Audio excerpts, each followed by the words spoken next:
Your mic, your mic, your mic, your mic, your mic.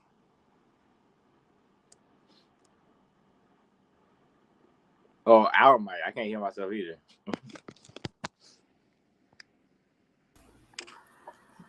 There. Now I think we're all good. All right. Yeah. That works. Well, anyways, welcome everyone to the Comic Book Geeks podcast. This is, I forget today's date, June 22nd. We have me and Specs and Jonathan, who keeps disappearing on us, and you can't hear. I don't know what is, but now I forget what I was at. This has been I'm running late. Like I was like almost 8:30. Take two. Can we hear everybody now? Yo, I can hear you. I assume I can hear myself. I can hear you. All right, now I can hear you guys. Okay, All there you go. Let me turn this down. All right. We'll have to some technical difficulties there at the beginning. But to Friday, not Friday. Why do I keep thinking today's Friday? I don't know. You ready to Wednesday. end the week, man. You ready to end the week already. It's been a long Yeah. week. I just say that. Wednesday, June 22nd. I guess it's the first official day of summer, or was that yesterday? I don't even know. I don't know. It's been hot already. So Yeah. I got scared Heat there a waves. little. We had a thunderstorm come through, and my power went off for like a minute. I got scared. But we're back. We're all right. So this week we had some books we all had picked.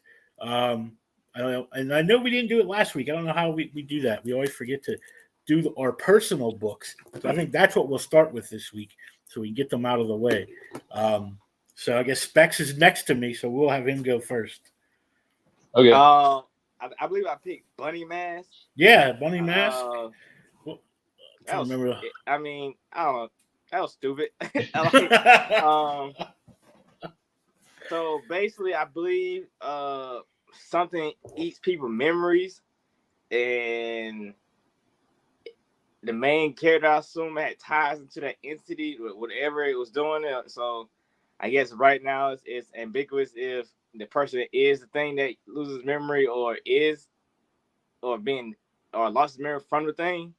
Then on top of that, it's this bunny person is walking around too. So I feel like if I would have read issue 1, because it was issue 2 that I read, that I didn't need to, because how issue 2 was written, it had like disposition, like telling me a whole bunch of stuff. So like I don't know anything about this comic. I just read it, because off the title alone.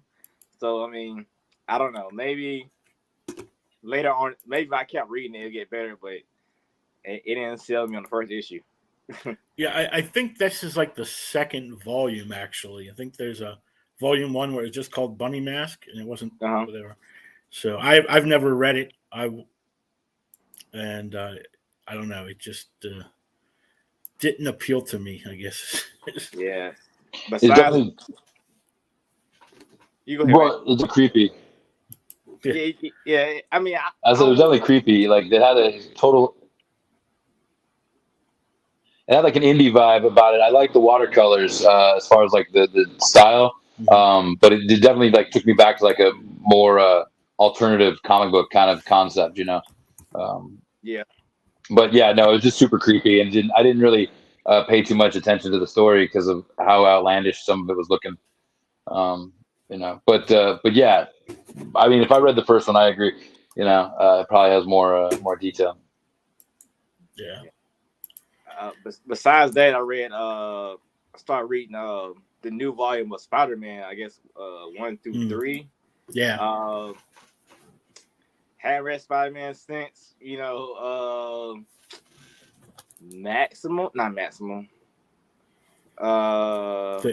When Ultimate? the Red Goblin, that whole thing. Oh, the Red Goblin for me. That was a while ago. So like that was like I don't know. I mean, broke Peter once again, and I guess Aunt May doesn't like him. I mean, don't like starting to get tired of his crap. Apparently, he's been drunk dialing Mary Jane. and she has kids. Oh my God. What else? So it's like the bad stepdad version of Peter Parker. Like what is? Then his friend is who's his friend's son? I can't think who his friend the son of, but he's dating a villain. That's part of Tombstone, and his friend, his roommate or whatever is oh yeah, Robbie. Robbie's the newspaper guy. Yeah, Robbie's son. Yeah, And then is Boomerang still like their other roommate? Well, and how do they find each other? It was one guy that they showed going inside the apartment, but I don't know who he was. He just got sick of the guy crap. He just gave the guy some money. Yeah, and he's a super villain, Boomerang. And then isn't Tombstone's daughter is like the new Beetle or something? Is that like it's? But one thing I did notice because of this, Disney keeps saying Vivo, that the alternative version of the Cash App, and they keep saying that and all that stuff. They said it in Shang-Chi movie, and then this book they said it. Then they said it again in another book I was reading. So I wanted the Disney has some kind of ties to that app or something, because they keep mentioning it, and it seems like out of place for Congress to them. Don't keep mentioning an app like that has nothing to do with like anything. Just randomly say it. Yeah. You're all being the beautiful mind about this, finding the conspiracy. Yeah. They're trying to. I love it. You're reading deep. Yeah. It just seems weird. They keep bringing it up. I'm like, knowing they just make up some company, but they really use this company's name like over and over again. It's crazy. It's one of those Disney things. Was there anything else that you read recently? No, besides the group books, but yeah. Right. What about you, Jonathan? Well, I read the Spiderman Ben Reilly sort of book that we had, and what? Yeah, exactly. No, there it is. Yep. Hence, Scarlet Spider right there. He's the real Peter Parker. I was all about that back in the day, the Clone Saga, which is like it's really like appealing to me if I see somebody at a con dressed like Scarlet Spider or whatever. They get it, you know what I mean? Like they're always like, "Oh yeah, you know the whole story." I'm like, "Yeah, dude, I read the books." You know, one kid was like, "No, you can't tell anybody." I was like, "You are too deep into your character."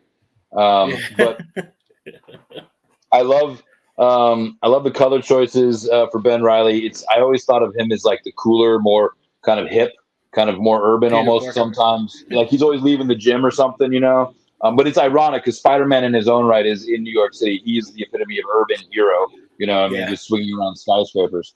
But this story that is in this book, I don't know if it's like a one-off or not, but it's very Batman and Arkham Asylum. Like all of the supervillains get loose, and that's always like a treat because you get to see like all of them all at once, like fighting each other, you know. But they have this new version of like the clone. Because that's the thing to me that everybody got annoyed by that I loved was like the Clone Saga would always introduce a new clone. You don't know where they came from, you know, what hole they were hiding in. This one, they introduced a character named Spider-Side, which sounds cheesy on some like level. A big like Venom looking. Yeah, like a mix between like anti-Venom, like half of him is white, grayish, and the other half is all like, you know, Peter Parker, like Spider-Man, you know, and all like outlandish and large and stuff. And then he has this like crazy moment where like they interact as like brothers when he dies, and it's like, it's like a failed experiment, you know. But really, if you pay attention to it, the one thing that has always been true for all of the Clone Saga is they've got one Frankenstein. Like one of the characters is always, and that's what this was. Spider-Side was like, "Oh no, father, how dare you? Should I save you, brother? What is happening to me and my mind?" You know, and it's just, you know. Which is awesome, while simultaneously being surrounded by you know other versions of basically Frankenstein. You got Scorpion there, you know. You got like Kraven the Hunter there. You've got all these people that have like created all these villains that have created their own. versions of their new identities, basically. So, and then I did check out the Captain America book. Yeah. For a second, the Sentinel of Liberty. And I love that cover art, that kind of like real crisp, sort of late 90s, early 2000s. The colors were really clean.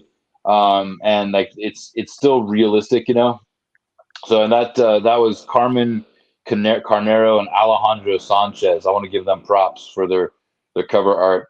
And then like overall, that story was really cool. It got to this fun point where they said this line, "It's not your symbol, it's theirs." Yes.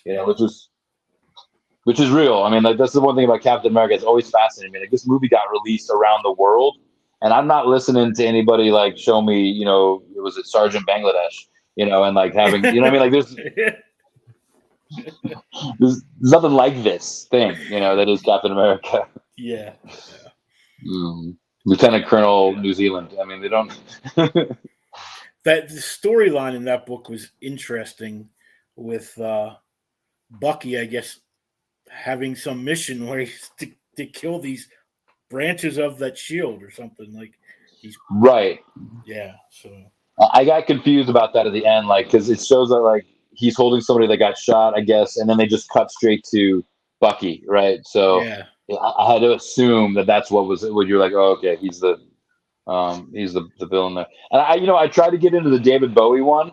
I didn't know when I downloaded it that it was going to be 167 pages. I know. When I was like going through it, I was like, "Oh my god!" It's his like biography in comic book form.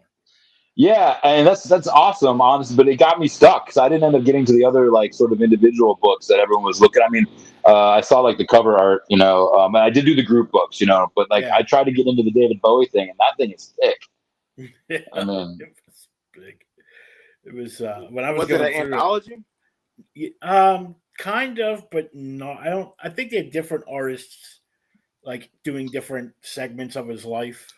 Okay. But yeah, it starts out like when he's a kid, and it goes all the way through when he, like his last televised thing in 2016, and yeah, and they have like parts of it that are like from his albums, and little photos that are inserted there, like concert stuff.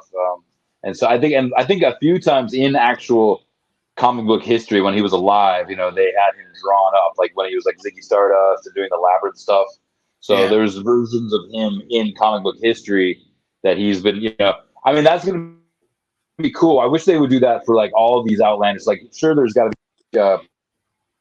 Oh, Jonathan, we lost you. Sort of, anthology, or there's versions of these. Kiss, great example. Yeah. Although I don't know how interesting. In the back of that, they show there's a bunch of different ones of those, like the Beatles in comics, and so they that company DMG, I think it is, something like that. They do all those like biography comics. So I would be, if I was them, I'd be trying to buy all the hologram rights to all those characters. Yeah. Yeah. Very good. Yeah, my book, it was the Captain America book. That's the one I was reading. I've been catching up on Paper Girls. I don't know if you guys read that when it was out in 2016. Yeah, I remember back then. So I read it when it was single issues, but since the show's coming out, I decided to order the plus because I have every issue, so I want to keep them away. And then so I bought the trades, and I've been rereading it. And I should grab. There's a line, I think it's in the second volume, where because it takes place in 2016, and those adult people, I can't remember what they call them, the old something. But anyways, they go back in time, and the guy's like, "Oh, it must be before the big something happened," and they're like, "So it must be before the election of 2016." Boy, aren't they in for a surprise? And then I had to think. I was like, "What was the election of 2016?" I was like, "Oh my god!" So this comic told the future in 2016, like it knew what we were heading for. Oh, right. Oh, yeah. Like, oh my god. So Brian K. Vaughan does that. So I've been catching up on that. Like I haven't read it since it first came out. Was it 6 years ago now? So getting caught up on that. What else did I just read? Oh, I finally started reading Gunslinger Spawn, even though I have every issue. I've just been working through my backlog of books.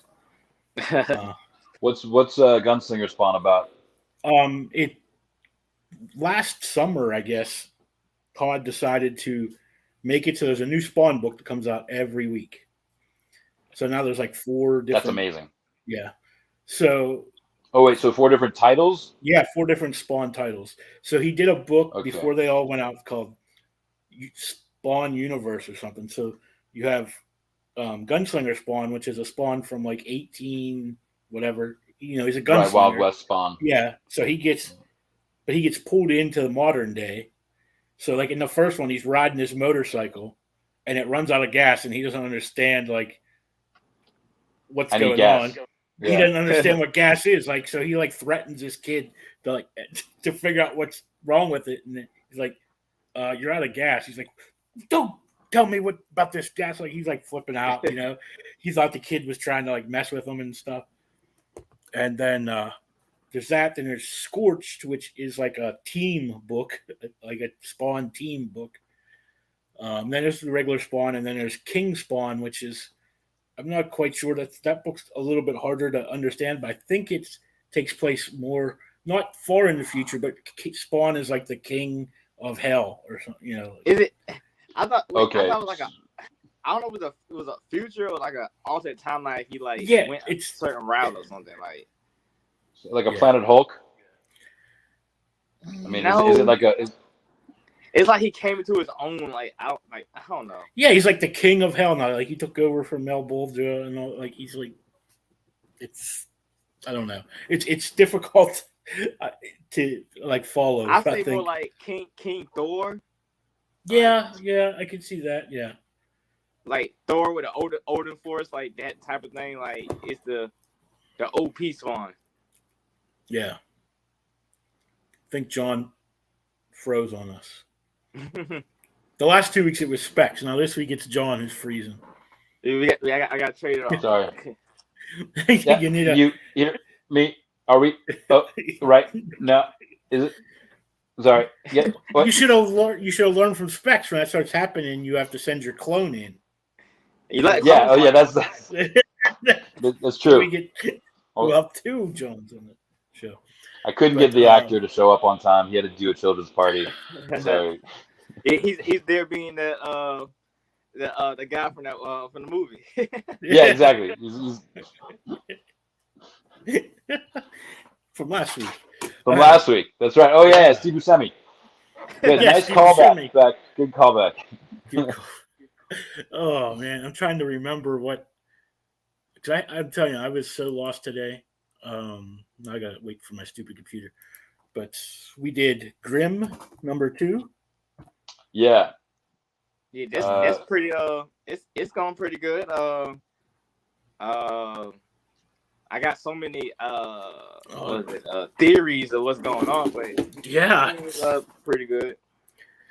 That's what's her Stephanie Phillips is writing that, and Flaviano is the artist on that.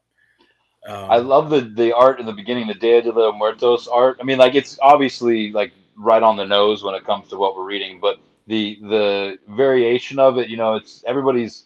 If you're doing something like this, often will come across like a moment where they're in a Latin themed location and Dia de los Muertos. So I think they did a really great job, like keeping it interesting, you know, and not going too far, so it's too Coco, you know. And is that the right reference, Coco? Where he goes to I think that's what it is. Yeah, the end. That guy. I guess that's the guy that looks like Death. That I thought was Death, but I guess they're calling this person the End. So that's what that was. Okay. Yeah. So was the end in the beginning? Yeah. Or he was just at the end. And he was at the beginning and the end because he was. They call back to it. They say because they tell you the end is loose, and that's because all those souls or whatever came out of him, and. But she opened this thing and it was like a bad choice. Like she was trying to jump back into being a Reaper or something, I guess. Yeah. I don't know. I honestly, this story isn't about her. That I don't care about her. To be real, I like the side characters, like the Yeah. side grim deaths. Those are interesting. I mean, there's a the glam like rock guy. the David Bowie guy. You know, I mean, just Yeah. Yeah. Yeah, he's interesting. I would like to see them because this book is, I think, only 4 issues long. It's a 4 or 6. I would like to be able to see like the stories eventually of those other guys, like how they. yeah. Yeah, but yeah, That was the I've thing had. about Dead Like Me. Did you ever see that show, Dead Yeah, Like Me? And that was like the cool thing about it was is like just like whatever Oz or Orange is the New Black, they showed like how the characters that you're seeing die, or they have a new adventure where somebody as the Reaper, they go through like their whole process of either how they became the Reaper or how like one guy was like hanging out with his old rocker buddy who does like overdoses on heroin and he has to hang out the whole time and you watch. I'm like, okay, they could do a bunch of one-offs in the Grimm thing and have Yeah. like some real interesting stories. Yeah, I was wondering what show this reminded me of, and you just hit it right on the head. I was like, man, this book reminds me of something. I can't think of the name of the show, but yeah, that's the show. Yeah, that was exactly. As soon as I read this, I was like, "This is Dead Like Me," but with a much more like they have more of a budget. It feels like because it's comic books, they could go in the River of the Dead and stuff like that and play around with some. But one of the things I did like about this was how like, or if you ever saw R.I.P.D. with Ron Reynolds, Yeah, it was a flop, but I enjoyed it. Kevin Bacon was a bad guy. Yeah. And it was basically like after Ryan Reynolds died, he became like the Grim Reaper Police, Rest in Peace Division with like a weird sort of like Civil War Colonel version of Jeff Bridges, and they go around and have to capture like ghouls. It's like Men in Black, but with dead people instead of aliens. Exactly. And that's what this book is reminding me a little bit of. Like there's like a version of this is like a 9 to 5 cubicle vibe, and she's like, "Oh no, I got suspended." I'm like, dude, you got suspended from being the Grim Reaper, all right? Like it's like I'm cool with that. Like I'm fired yesterday. Like I don't want to keep killing people. Yeah, I want to know what's the downside of that. Like, right? I feel like a plot hole because if everybody's from different time zones when they died, so how long they really been doing it? Like, like the main character probably been doing like 5 years, and the Dave Bowie guy probably been doing it for 40. Then the one guy has to be doing it for at least 60 years. So, well, yeah, the Bridgerton dude, the guy that looks like Victorian or whatever. Yeah, he's been doing it forever, like 200 years. Yeah. It's a very interesting book. The end, not so much of the epilogue, but actually the end when she like gets that memory. It like at first I had to read that a few times, like figure out what was going on there. But then I was like, oh, I think I know now. But of course, it'll probably be something totally different when we read the next issue. But yeah, I'm trying to follow because there's different skull characters that come out. And I'm trying to keep track. Like every time, like a scary is like one's a Dira. Yeah, well, that one that like touches her hand at the end. That's like that the one. boss lady that she goes to, the one that suspends her. So it's like, why is she in her memory? Like so. I think there's skull faces there, Grand Reaper face. Yeah.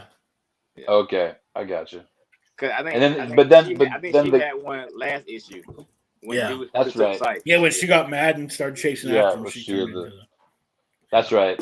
But then the guy that ran away from her is now stuck with the 2 other Reapers, right? I think I guess what happened. I think they just ended. Took him back. Yeah, took him back. He just happened to be on the boat still, like they on the way back type thing. Yeah, on the way back to the weight room. Double hockey sticks. You know that reminds me of a COVID cruise. Like you're just waiting to die. You're stuck on this fucking boat. Excuse my language. I don't know. Are we allowed to cuss on this podcast? I was never sure. But we do. I cover that first guy did. Yeah, I'm not. Yeah, I'm not making any money off of it yet. So that's true. Yeah, that first guest did not care. He demonetized. Yeah. I mean, he was this short of like shooting up on camera or something.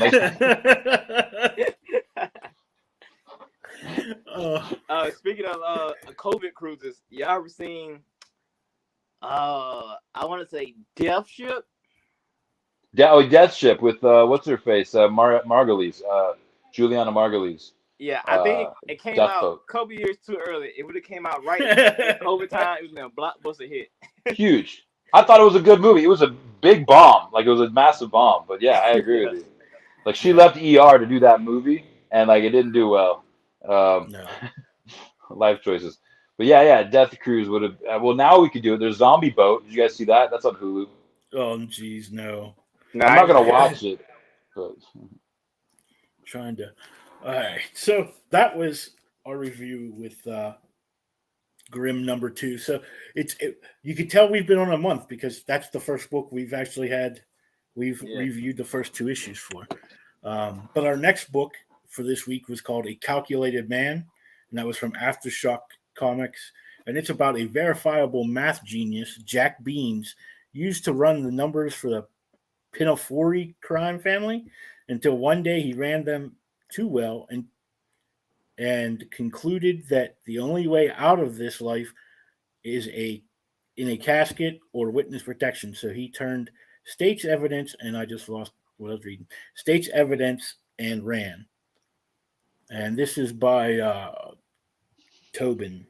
What's his first name? Paul Tobin and Alberto Albuquerque. Yeah. For this one, I definitely would have liked this better as a novel or a TV show.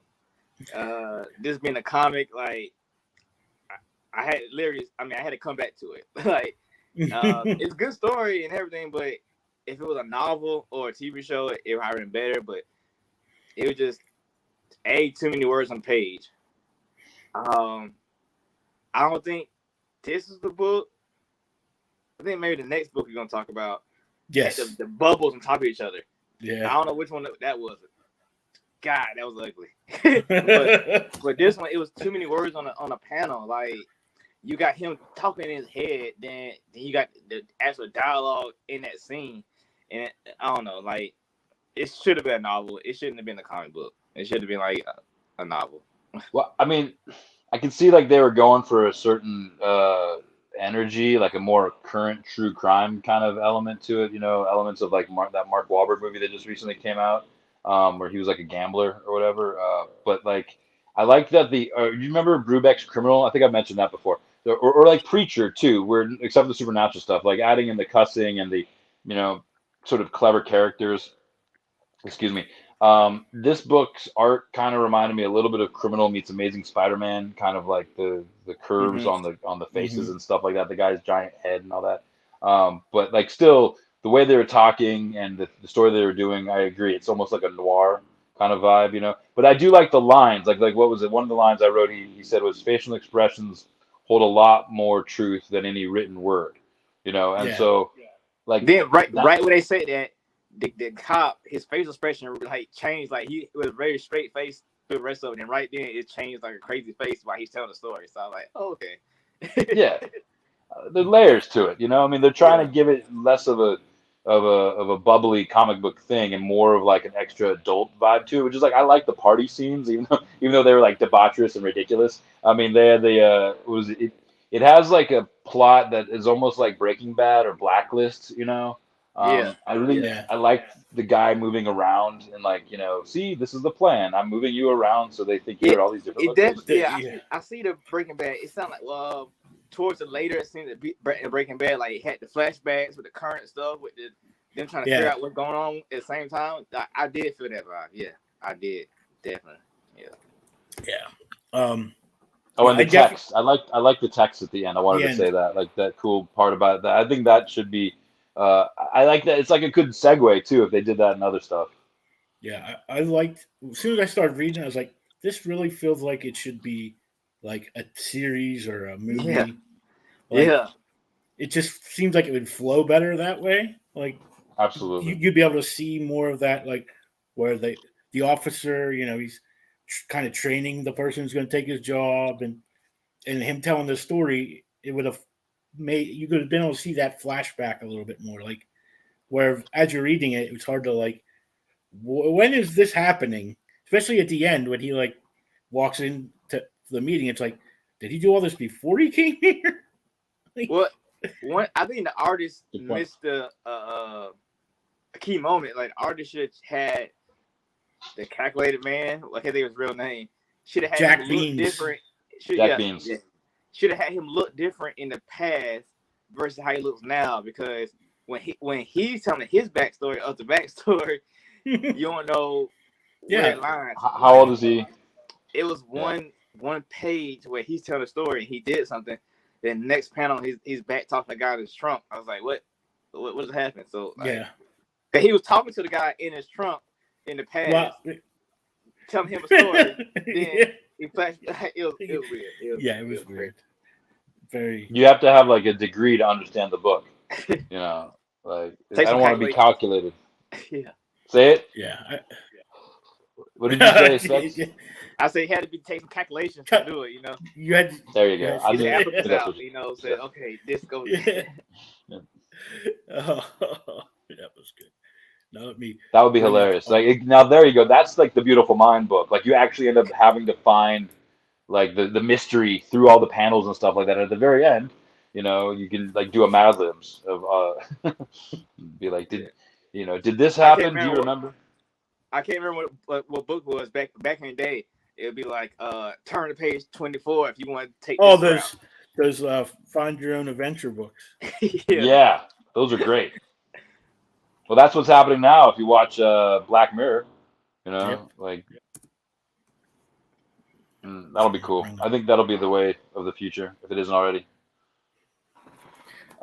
Yeah, so that was a good one. And then we did Seven Sons, right? Seven Sons is the last one, and that's from Image Comics, and it is a issue number 107, and that is by Robert Wyndham, Kelvin Mao, and Jay Lee. And Jay Lee returns to creator and comics with his first new title since 1994. A 7-issue limited series, Seven Sons, is the fugitive meets the Book of Revelation. Delph, a young man who may be the second coming of Christ, runs for his life as he attempts to learn the truth behind his existence. So I assume Delph was the guy who like passed out in the convenience store. That's why. But it was hard for me to read this book. Like, it just was like so much to get through. Yeah, I can say why I thought the same thing. I mean, but Specs, go ahead. What did you think? I mean, it was hard. Like, I don't know, man. I think I pushed through it. I even like retained anything. Like, yeah. Was it that book? Is this the book I was talking about with the bubbles on top of each other? Mm-hmm. Yeah, I don't know what was up. Oh, yeah, this was the one about the like. No, that was the guest book, but well, the bubbles on top of each other, that was horrible. Like, man, this one was hard to follow. I love Jay Lee's art. I have since like forever, but a lot of his stuff starts looking the same after a while. So it started getting hard for me to tell characters apart from, especially like the Seven Sons, because they all looked the same. So I'm wondering if this is like a clone kind of thing. Well, I'll say this. I like the art. I was trying to figure out where I was like, oh, this feels like an Image comic, right? And that's the truth is because it's the 90s Image look. Like, this is totally like that. And like when you said this was like the first time since the 90s, like that's what this is. It's got such a 90s vibe to it, you know? And like, it's like, I don't know about you, but religious autocracy stuff scares me. And they went really heavy on that in this concept. And like so I'll be real with you. I read a book series, a novel fiction book series called The Seventh Son, and that idea is the seventh son of the seventh son on the seventh day of the seventh month. Blah blah blah. Will have this person born who can predict the future deaths of everybody, and then they're just like kind of autistic and start writing. You know, don't say like how they die. They just say like this is the day, time, and month, year that this person will die. So I was like, oh, maybe that's what this is about. Not at all.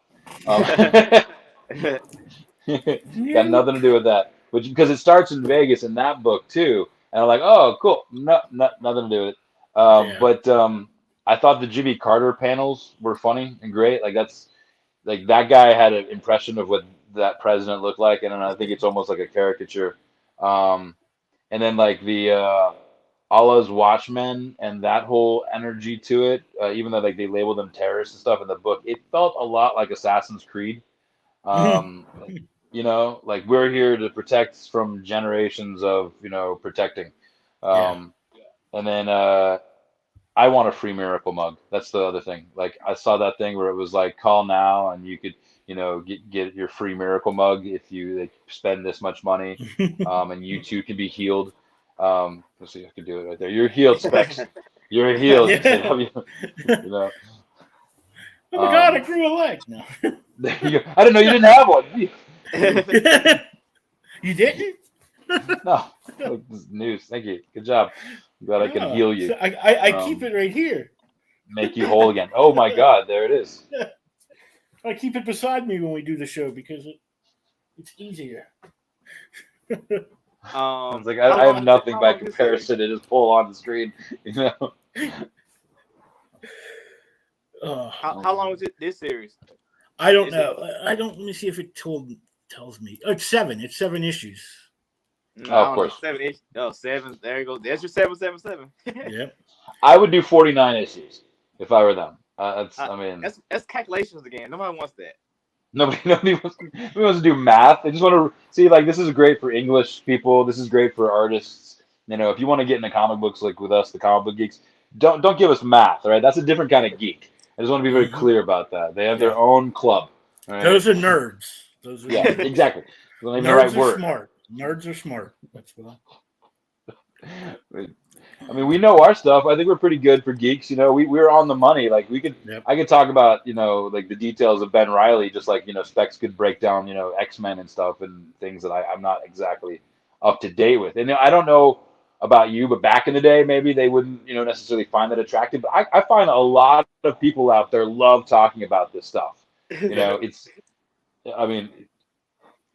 not the most like scintillating at first, you know what I mean? But you can find a way to weave it. You know, if I'm talking to a girl, I'm like, Batman. Eventually, you'll get to the one they want to talk about. You know what I mean? If it's Michael Keaton, no. Val Kilmer, no. Pattinson, no. George Clooney, all right, fine. That's what you're into. I'm not about the nipples on the suit, but or what the Batman Mastercard. yeah, exactly. Oh well. So today we have 2 guests on the show. Excuse me. I don't know what happened right there. Quick question before we jump into the guests. I have a question. Are we going to do the fan cast afterwards? Yes, that's what we're going to do after the guests. Right. In case they want to stay and give their opinion on the fan cast for Blue and Gold. That'll be our first. And I hope you were thinking of one for you to pick for the next week, Jonathan. While we're on the show. Oh, sure. Yeah. All right. I actually have 2 great ones. Yeah. There we go. But first of all, we have. I'm going to murder his name because I murder everybody's name, but I'm going to guess it's Jamias. Yes. Did I get it right? And I ain't even gonna attempt your last name because I don't want to. It's a good German name. Yeah, and I still can't do it. And I can speak German, so. But our second guest is the writer of Neverland and Nook that I believe just came out today in your comic book stores from Sourceprint, and that's Caleb. And I'm going to ruin his last name too. Thusat.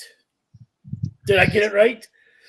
That's close. It's actually Thusat. It's also a German name. So and here's me, the German guy who could speak German. I can't remember. I can't pronounce Dumas. Okay, it's pronounced Dumas. That's my joke all the time.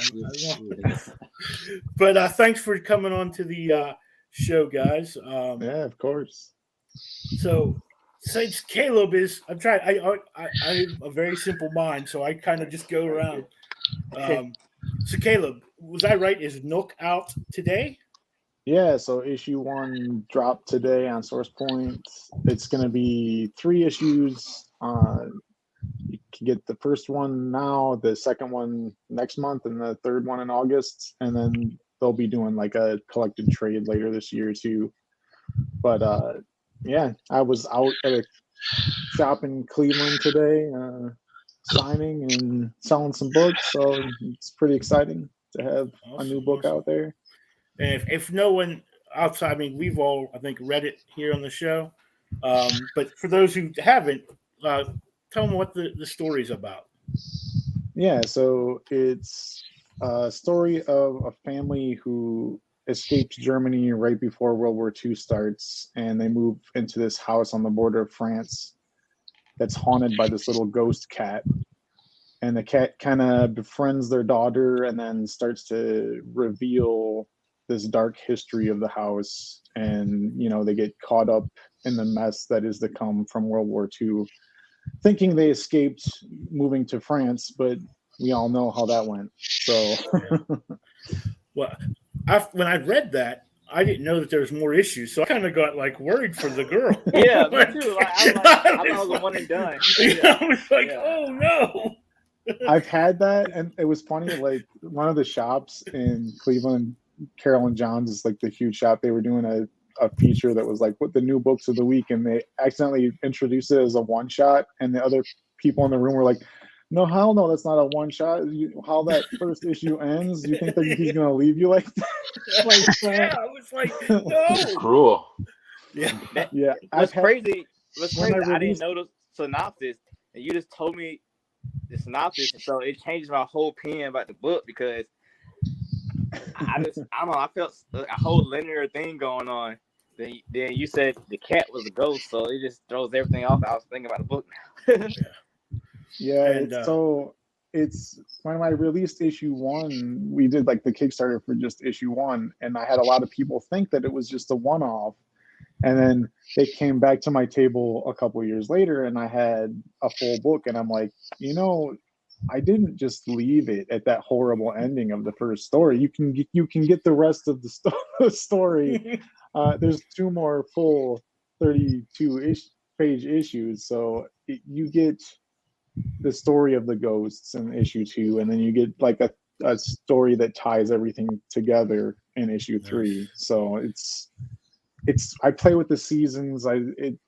If you notice in the first one, it's like I think it's in summer or something, and then it goes to fall, and then it's you get a little bit of history, a little bit of dark horror, and I have a lot of people call it a cute horror in a way because it's drawn in a way that it's like a pleasant, cute story, but it's also it kind of felt like very horrific.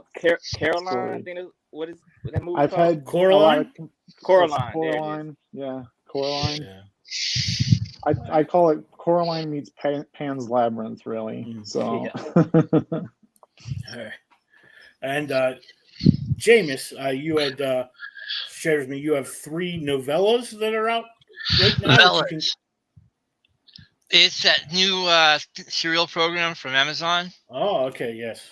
So instead of doing like releasing an entire book at a time, it's releasing just a chapter at of the book at a time. So it's been sort of interesting. Basically, remember the old Charles Dickens stuff, where they release it a chapter at a time, and then they basically lump it all together and make a big book out of it. Yeah, that's sort of Amazon's new thing. Has been since like September, November. So nice. It's a subscription service to get 1 chapter at a time. The first 3 chapters are free, and then after that, you have to pay a certain number of tokens per chapter. Tokens? Oh, okay. Yeah. Yeah. So you have to buy like 200 tokens for $2, and then each chapter is 1 token for every 100 words. So what's the dollar amount for a token? Well, you get 200 for $2. So. Yeah. So it basically works out to about 1/10 of a cent per token. So so you say per word, so like per 100 words. Per 100 words. So my chapters for my writing resource book, which is probably my longest one, is roughly it averages out to about 2,500 words. So it'd be about 25 tokens. So like or about could be- 2.5 cents. Wait, So I that's could be the- reading a about chapter. No, that's quarter. 25 cents, right? Yeah, quarter. Yeah. So I could be reading a chapter and I don't have enough tokens, so I won't finish the chapter. That's what happens. Yeah. Yeah. It'd be like a chapter peep show. After a while, it shuts off. You're like, what you're happened? like, more tokens. How does Neverland end? It sounds like a good model. I mean, I don't know. I don't know. I mean, every word has to be a cliffhanger then. I mean, Yeah, because you never know when someone's going to run out of tokens. Yeah, Yeah. I think you can access the token or the chapter for as long as you want. As soon as you spend up the tokens, it's yours pretty much. Oh, so you have to have enough tokens before you buy the chapter. Right. You never know. You just Well, you know going in. Trust me. you It hope actually so. tells you straight up. This chapter is going to cost you this many tokens. Oh, okay. Yeah, you have to be this tall to write it. Yeah. It's like a modern Arabian Nights, though. It sounds like, like right when you're about to reach the end of the story, you just get cut off, possibly. But no, you don't. There's no anxiety now.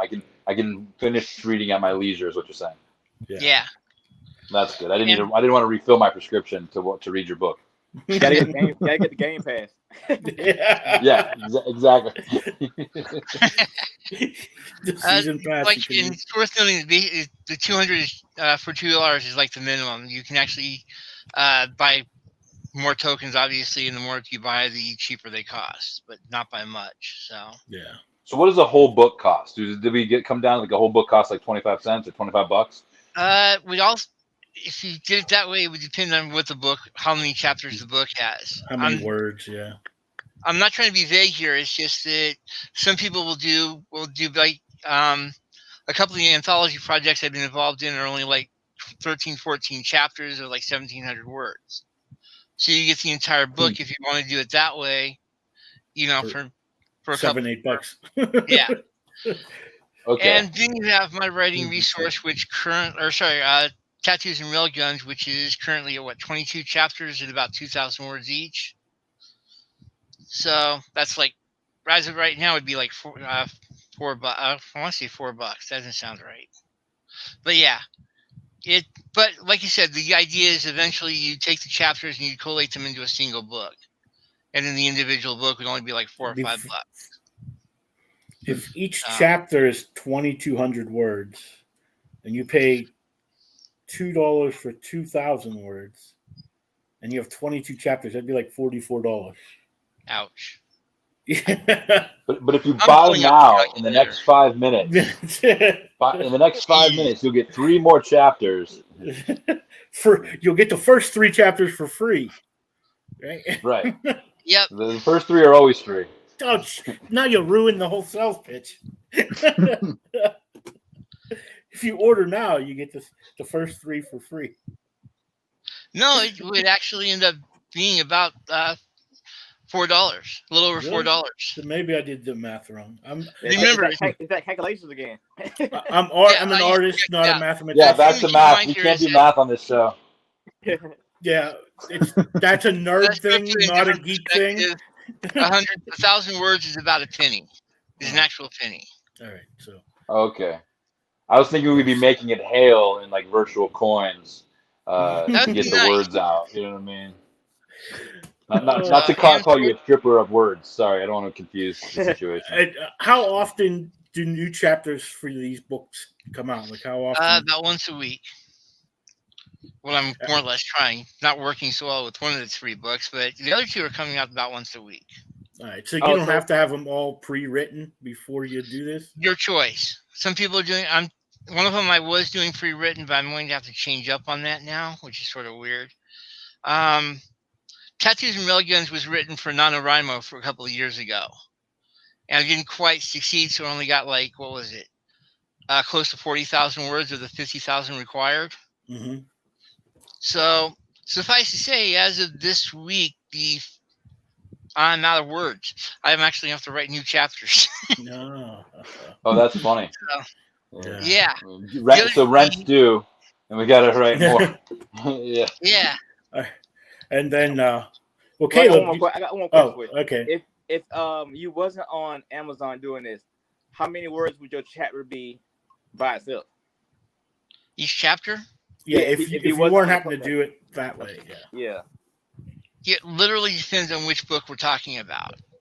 Okay. Sacrifices for the Balance runs an average of about 17 to 1,800 words of chapter. Tattoos and Railguns is about 2,000 to 2,200 words. And when I get done with the Sacrifices for the Balance, I think it'll probably end up being about 50, 60,000 words Okay. total. The Tattoos and Railguns, again, is looking at about, I'm trying to keep it to nano length, so about 50,000 words. And for the writing resource, I'm not really sure what's going on with that one as far as the future goes at this point. Okay. Because let me go through the 3 books just to be obnoxious real quick. Sacrifice for the Balance is a simple one. That's my werewolf murder mystery.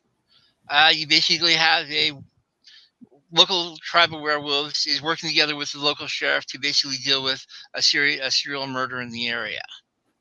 That's basically got his own plot going on. So that's my straight murder mystery with a little bit of Viking mythology thrown in, and I'm working more on. I guess I'm going more for the cozy mystery, where I'm working more on the social interactions between the various characters.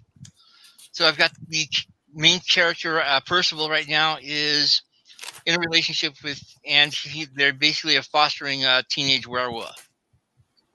And Sheriff Fan, on the other hand, is going for re-election. You've got a third subplot where you've got a woman who's just basically come in as leadership to the pack and is having to deal with all the politics. And between the 3 of them, they're basically going to end up solving a murder mystery, a serial killer. And it gets really weird really quick. That's my weird one. Actually, Tattoos and Railguns is a little simpler.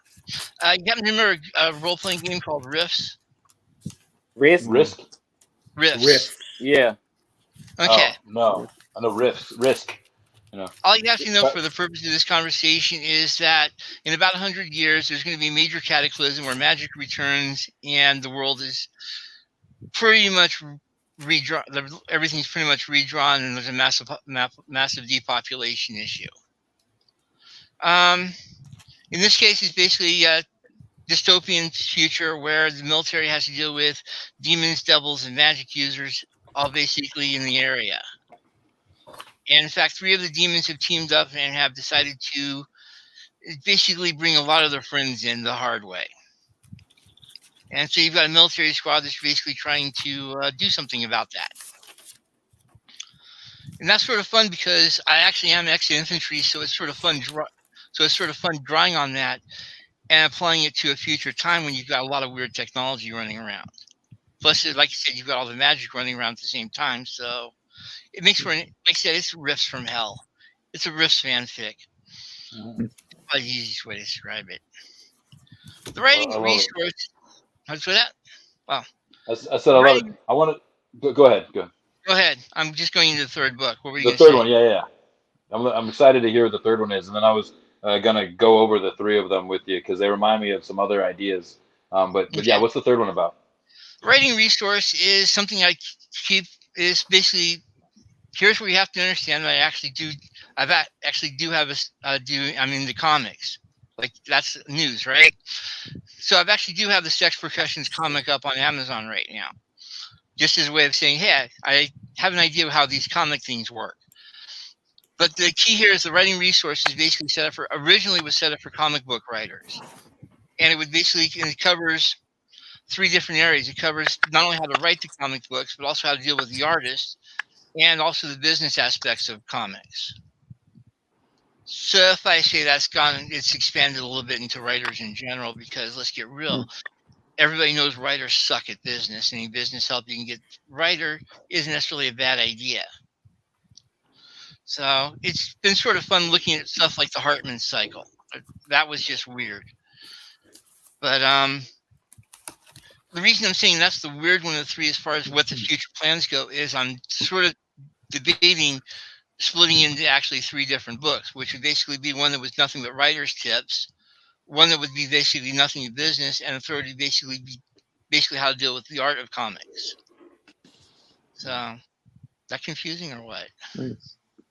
No, because the writing, the story, the art, and the actual print and advertising, marketing, distribution stuff. They're all actually separate beasts because I come from like more of a film background, and Right. like the same idea, if somebody were to throw it all into one like book, it might end up shortchanging those individual parts. So like, you want to be able to like thoroughly go into all the great ideas for writing that you can only specifically know if you're a hardcore writer, all the things for business, because a lot of people will end up getting a great product, but the people that need to market it aren't there to make it known, and then the same thing with like the art. You got to, be able to like work with people that are trying to do things that you'll understand when you look at the art, Yeah.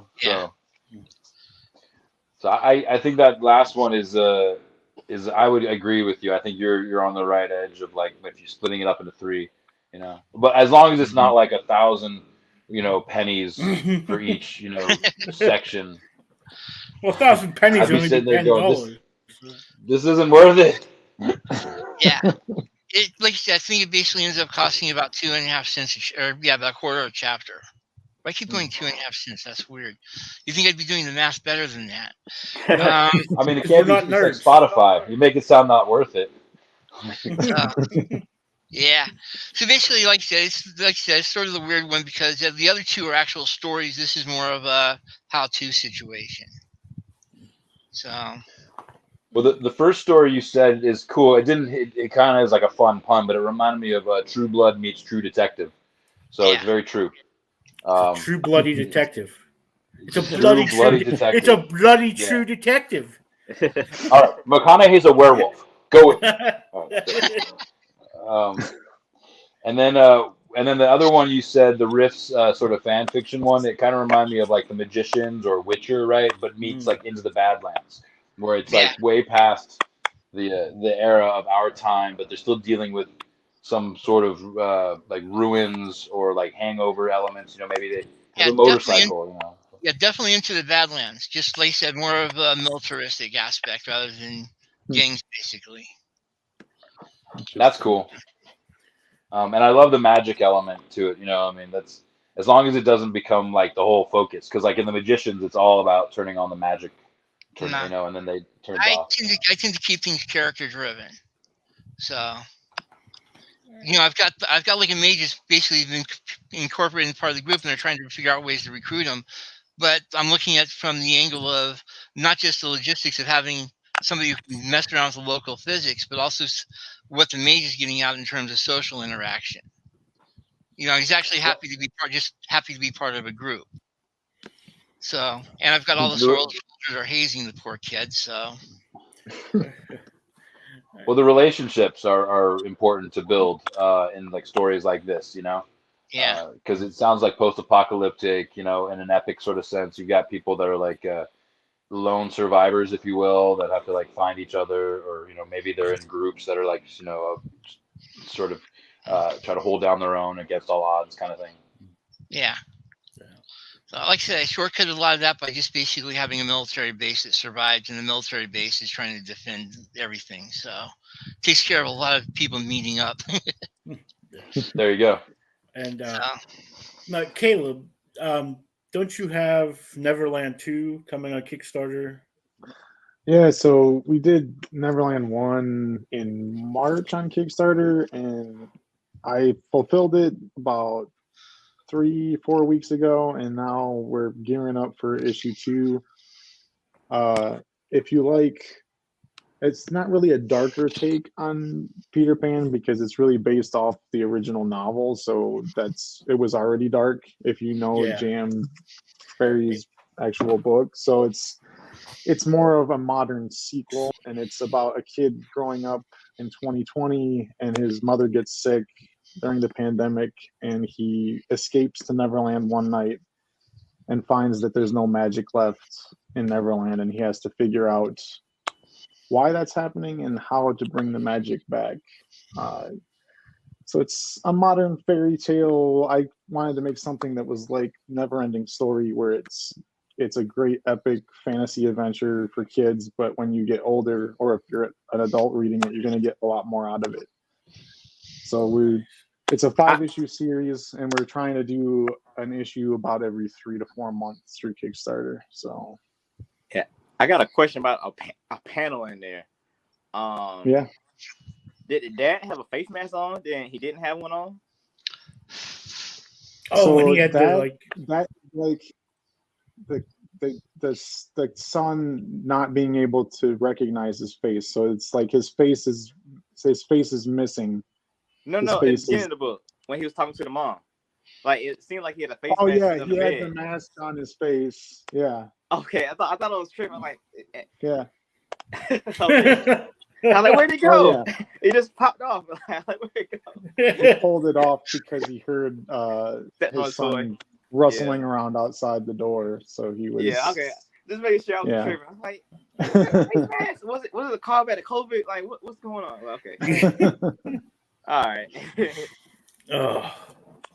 So it's a more mature Peter Pan story. Yeah, I would say it's like a young adult. I mean, like you'll get it. You could read, like, I read it to my son. You can read it to your kids, and they're still gonna get a fun fantasy story out of it. But the deeper stuff, like when they get older, they're gonna get even more out of it, just because they'll relate to it more. You know, they'll understand what the depth, the subtext that I wrote in there. But it's just a fun story I thought of when watching my son growing up during the pandemic, and I was like, you know, he's being forced to grow up a little too soon and deal with these heavy issues, and I was like, even if he escaped to something like this, like, is the magic gone at this point? Like, it just felt like a very timely story to tell. Well, another question: are we going to get to see Rufio? Yeah. Yeah, how are the Lost Boys or the other classic characters? No fit in? Rufio, but you will see. Oh, you man. will see, because it's really based off of the original books. So you'll see, like, Wendy. if you are familiar with the original novel, Captain Hook actually gets eaten by a crocodile at the end. Like, it's like vicious ending to the story. Peter Pan's kind of a jerk character through the whole thing, and I am going to write in this whole epic story of how Captain Hook returns, and it's just a great, fun fantasy adventure on top of being a deeper story for kids. Oh, I like all the different variations of the Peter Pan story and the I guess you'd say variants over the years, whether it's like Hook or what they did in Once Upon a Time. My favorite was the one, like, if you had like changed the perspective and put it from like Captain Hook's idea, and he's just, you know, trying to basically like keep these crazy gang of kids from messing with him and his friends, you know, and he's just basically like always got a little bit of like you know, his radar up about any little thing. He had bad experience with like crocodiles when he was a kid, like, you know, him and like, what's his face, the Smee. who's the crocodile guy that died? Yeah, well, no, Smee. Oh, But like this whole premise of like maybe Captain Hook, just like the witch from Wicked, maybe he's not like that bad of a guy. He just keeps having to deal with like the wrong perception of everything, you know? yeah. Or have you ever heard the theory where Captain Hook is actually the hero of the story? Right. Yeah. Where Peter Pan actually kidnaps these kids, and Captain Hook's trying to like stop him from kidnapping kids. Yeah. And of course, there's always the fan theories about what happens to the Lost Boys when they get a little too old. So, or the Lost Boys might actually be they become vampires already. I've seen that movie. Yeah. Well, like the new men on the block, they need to update their names, you know, from boys to men, you know, men to diapers. All right. What specs do we have? My phone overheated apparently. Oh, cool. I didn't know if we had the clone specs or the original. The OG This is specs. the Kane version. Oh yeah, that's the guy's name, Kane. Kane. Yeah. Oh, he was like the wrestling clone that always had like the crazy long hair, and you know, I looked at him as being later on. He had the stinger on his wrist. Yeah. Right. Yeah, he was like the one that didn't work out so well. We were just talking about the Spider-Man clone series and then how like Ben Reilly is really Peter Parker and he got an out. I look at that as like the fake Elvis concept, you know, like real Elvis like switched his bodies out so he didn't have to deal with the fans anymore. But that's basically what Peter Parker did. And he moves to Hollywood with Mary Jane and they have a happy life, you know, just going around one building because in LA there's not that many tall buildings. So that's what Spider-Man would be doing. You got to get closer if I'm going to save you. Crawl over this thing. Yeah, as I long as get you don't it. do as long as you don't do Spider-Man in the Midwest, you're good to go. Yeah. Well, he Yeah. was. He was Spider-Man of the. What was he? When he was Like a that- Scarlet Spider, he was there. Or Somewhere. like the commercial, like before the movie came out, where he was at that hotel in the middle of nowhere and he had to walk back to New York because there was no way. Yeah, because there's no buildings. You know, I think he's in Pittsburgh or something like that. You're right. He's in the Midwest. But I had a funny story. Me and Caleb were at a show, Still City, Three Rivers Con a couple weeks ago, and I went to see Caleb, and I started talking to him. And at the same time, we were reviewing the book, The Closet. You remember that one? About the little kid and the alien. It's the Tinian book, right? Yeah. Like his newer one. Yes, that's. But anyway, because I read that the same time I read Nook.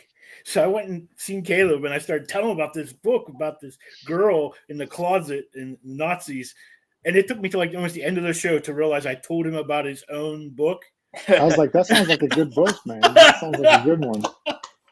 Yeah, I think I know that one well. It sounds good. It was like, oh, I'm so embarrassed now. Like, Oh my Yeah. God, that's great.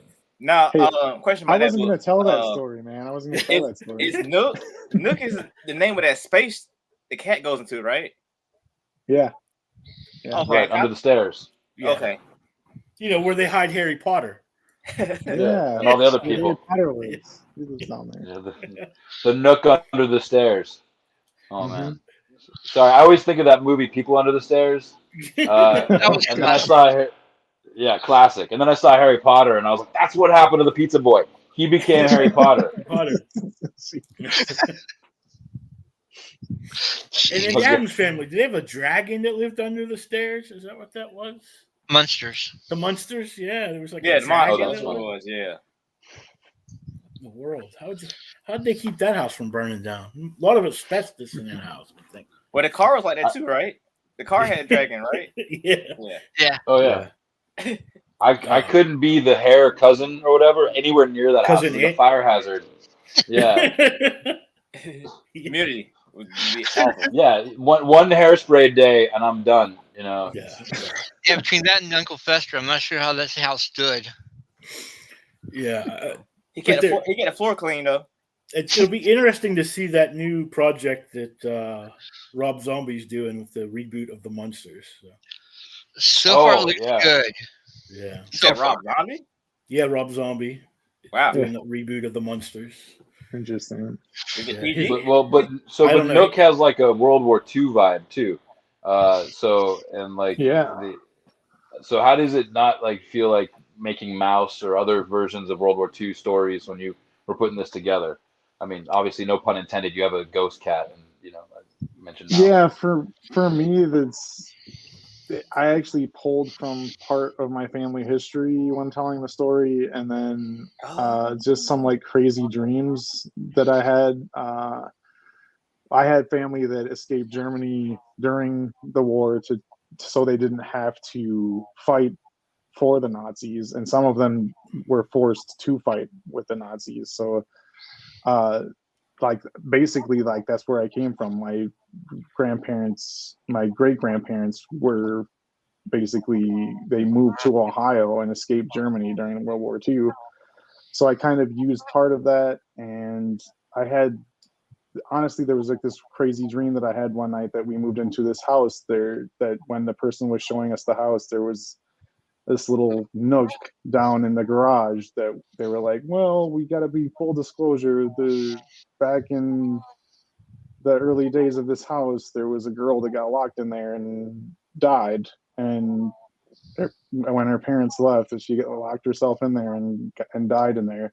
So it was just like this really crazy dream that came out of nowhere, and I used that mixed with some family history. I like World War II stories, and so I wanted to kind of make something interesting, and I wanted to challenge myself to write from a different perspective. So I chose a young girl's perspective of the war, and then it almost became not only a young girl's perspective, but then it's also a story about the ghost. So the ghost actually has ties to World War One. So it's really a story that's about being doomed to repeat history if you don't learn from it. So I a lot of things that I stole from a lot of different areas and put them together to create this crazy idea, and it's just became this awesome story that seems to strike a chord with a lot of people, because it's always been the book that sells the most for me, and it attracts the most attention at my table. So it's exciting that it's getting out there to a broader audience now through Source Point. So I'm excited. Caleb, to see what I don't want to cut you off, Caleb, but I think JW just found the Nook in his house. I know. And he's going to come back and report to us if that's got any history that is nearly as compelling as your dream. I hope not. I'm really hoping like he's going to turn his camera back on. He goes, yo, look, I just found Narnia. All right, you guys need to come and check this out over stumbled here. through this closet and there's some crazy shit in there. But the story's interesting to me. I guess I'm just Dude, you should see what I found. But it's interesting to me because I guess I'm just ignorant to the subject matter though. But like, I always knew like the Anne Frank side of it, like them running from Germany and doing all that stuff. I never really thought about the people who actually lived in Germany escaping from Germany. So so with the story, if you didn't catch it, the father is German and the mother is Jewish. So I didn't catch it. Yeah, they were quick to go, get out of there. Something's going on here. Let's get out of here. Yeah. And thinking that going to like France, we'll be safe if we just cross the border and stay, and we don't have to be part of this. But of course, it's going to come that way. So it's a matter of time, and it's written in there, and it's unfortunate, and it's a tragic story, and it's a World War II story, so we can expect some tragedy in there. But I wanted to write something I try to write things that are a reflection of the times that we're going through. And when I wrote it, I just saw things happening in the world that felt like history was repeating again. And I wanted to write something that was like, hey, if we don't pay attention, we're going to go through hell again. So, I mean, we are always doomed to repeat the past, I think. But the story is kind of about these ghosts that are trying to stop that from happening, essentially. So did you, was Nook your first title when you were thinking about it? Yeah, actually, it was kind of like the first thing I went for. I was obviously like, should I name it the failed reader device that it is, Yeah, but yeah, I mean, I was thinking Uberman Cave might be too on the nose. Yeah, but it just felt right, and like I thought it would be cute for like the kids to call it Nook because it keeps running into the little hole, and it just made sense to me. And I didn't, Nook, whatever, like we can associate it with the reader thing. Palm. I mean, device, if the villain's name is Kindle, then you're setting yourself up. I should have made one of the Germans that appears later, Kindle something. yeah. The pyromaniac. There you go. Destroying Nooks left and right. You should see the scrap pile of zooms he has. Yeah. Oh, what's this? Big Jawed on YouTube asked, he said, we all heard about Nook, but what about Cranny? That's the sequel. Yeah. Oh, that's funny. I like that. I just got it. I was like, nice.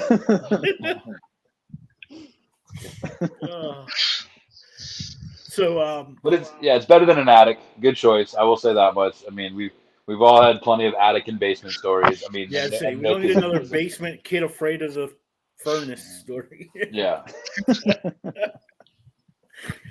Oh wow! It was all It's from just that a ghost dream. Like cat. I just took it right from that dream that it was such a bizarre thing because it came out of nowhere. Like Yeah. it's that's why I always tell writers to always have like a dream journal, because I swear most of my ideas come to me when I'm not thinking about my ideas. So Yeah. you always got to have that there to write those down right when you wake up so you don't forget them, because that Hey. honestly, my best things have come from that. Yeah, our brains are weird things. It's bizarre. When I first got my leg here a few months ago, I couldn't walk. Like it hurt. I couldn't do anything. I was using a walker, and I was like, I'm never going to learn this. I can't, I'm just not going to do it. And I had a dream that I walked from like Sheets, this convenience store down the street, up to my house. The next morning, I put my leg on and I could walk. So it was like my brain just said, you know how to walk. Yeah, just it's get like up you and do figured it. it out, man.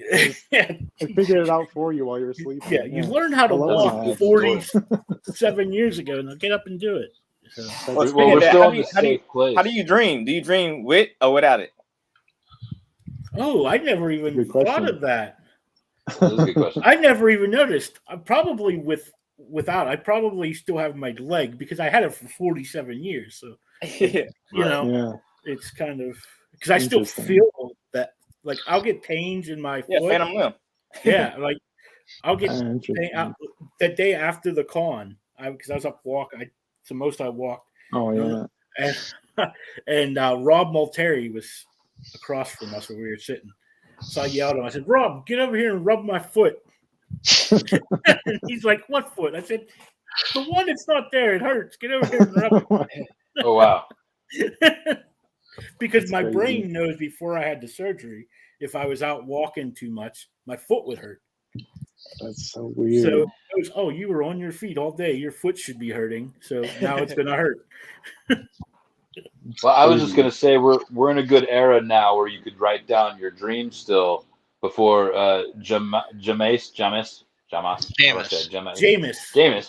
Before Jamis gets in there and starts charging you coins per dream, and you have a cutoff at a certain point where it's like, she just got in the Nook. What happens next? We're like, well, you're gonna need some more coins. It's like an old arcade game. Yeah, exactly. You can't see your next thought. That's and everybody's gonna be at the whim of Jamis. I mean, whatever you want, man. You really want to give me cyberpunk ideas? Oh, I love that. Who doesn't want Necromancer? Or is it Neuromancer? Neuromancer. Yeah. I would love that movie. The whole series. Yeah, I'm the But writer. that's a whole different conversation. So, well, if anyone wanted to find you guys on the interwebs, and also before I do that, our next segment is our first fan cast, where we pick who we think certain movies. This week we're doing Blue and Gold, so it's Booster Gold, Blue Beetle, and Booster Gold, and we're gonna pick who we think should play these parts and other things in movies. So if you want to stick around for that, you're more than welcome if you want to join in that conversation. But Jamis, if anyone wants to find you in this world of the internet, what's the best? What? I'm hard to miss. Primarily right now I'm on Facebook. However, if you Google me, you find out that I'm also pretty much on Amazon a lot. I've also got my own podcast or 4. Don't ask.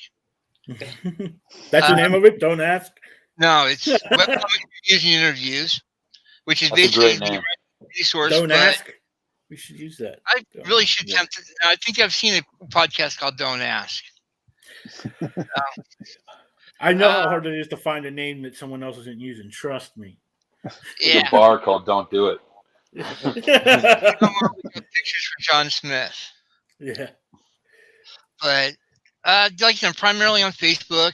I've got a couple of podcasts where they're pretty much everywhere. And like I said, I'm definitely on Amazon. So I'm really hard to miss. Oh, that's really funny. Did you say that the Don't Ask podcast is a Doctor Who podcast? That would be hilarious. That would be. Now you've got me curious. That's a bad thing. It's a very bad thing. Oh, You ever played Vampire the Masquerade? yes. No. Vampire the I wanna do that. Masquerade? All you have to do is Oh, realize yeah. curiosity is normally a 2-point flaw. I've got the 3-point version. he's going to get killed because he's curiosity. Oh God. Yeah. Yeah. Well, he hasn't. He'll Fortunately, become I've the got a couple ghost lives, cat yeah. in Caleb's story. That's yeah. what will have happened. The Nook is mine. Wait. And Caleb, where can we find you or your books or wherever? Yeah. You can find me at all the social medias, but I have a website. It's villagecomicbooks.com. You can get all my books on there that aren't restricted from publishers, but basically Nook issue 1, it's weird. Source Point's actually stopping selling direct single issues from their website because they want people to order through their local shops instead.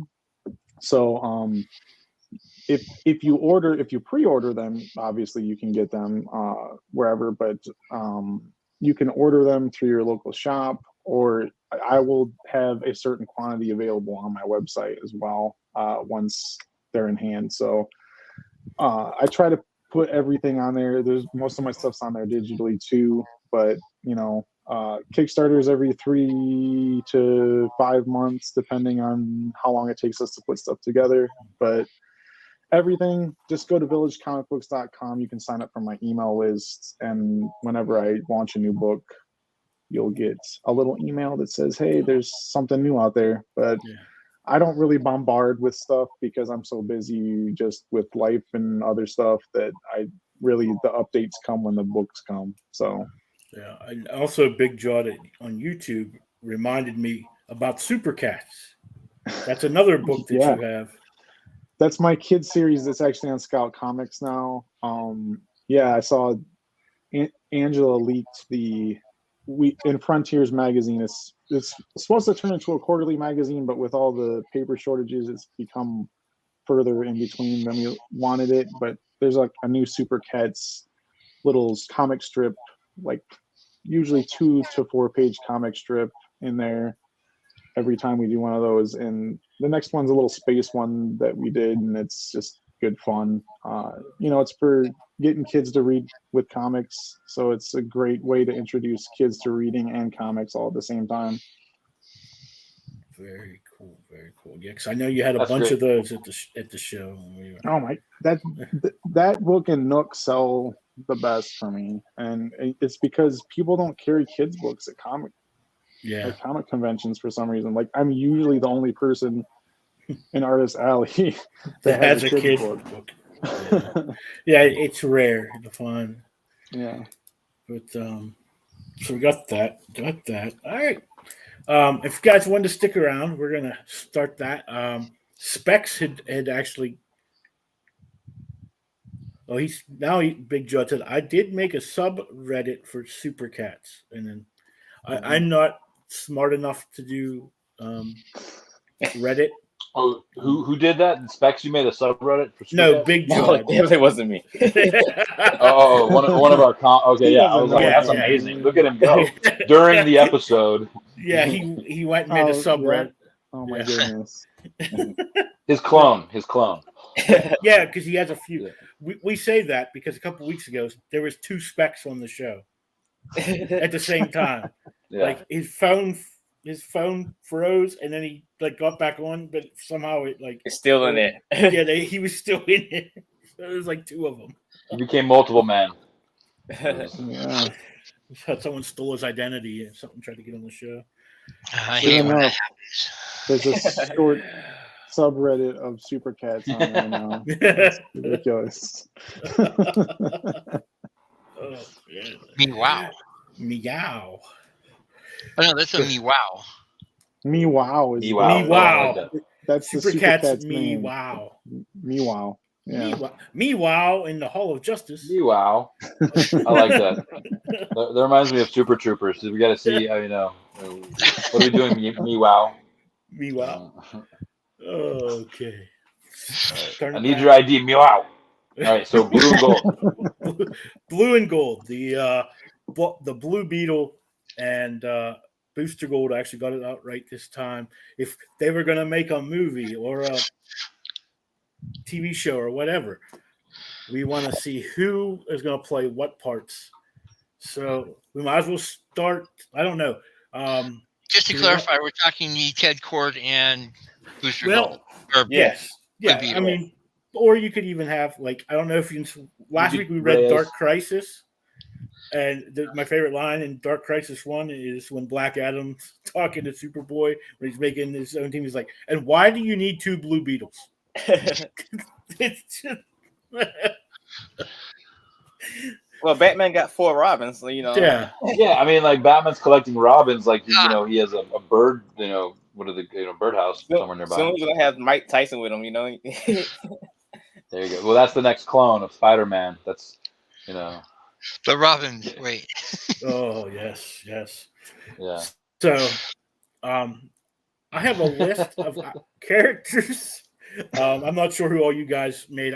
We should have probably decided this before we got on, but we might as well start with at the top. Who do you think would make the best Ted Cord Blue Beetle? Jonathan.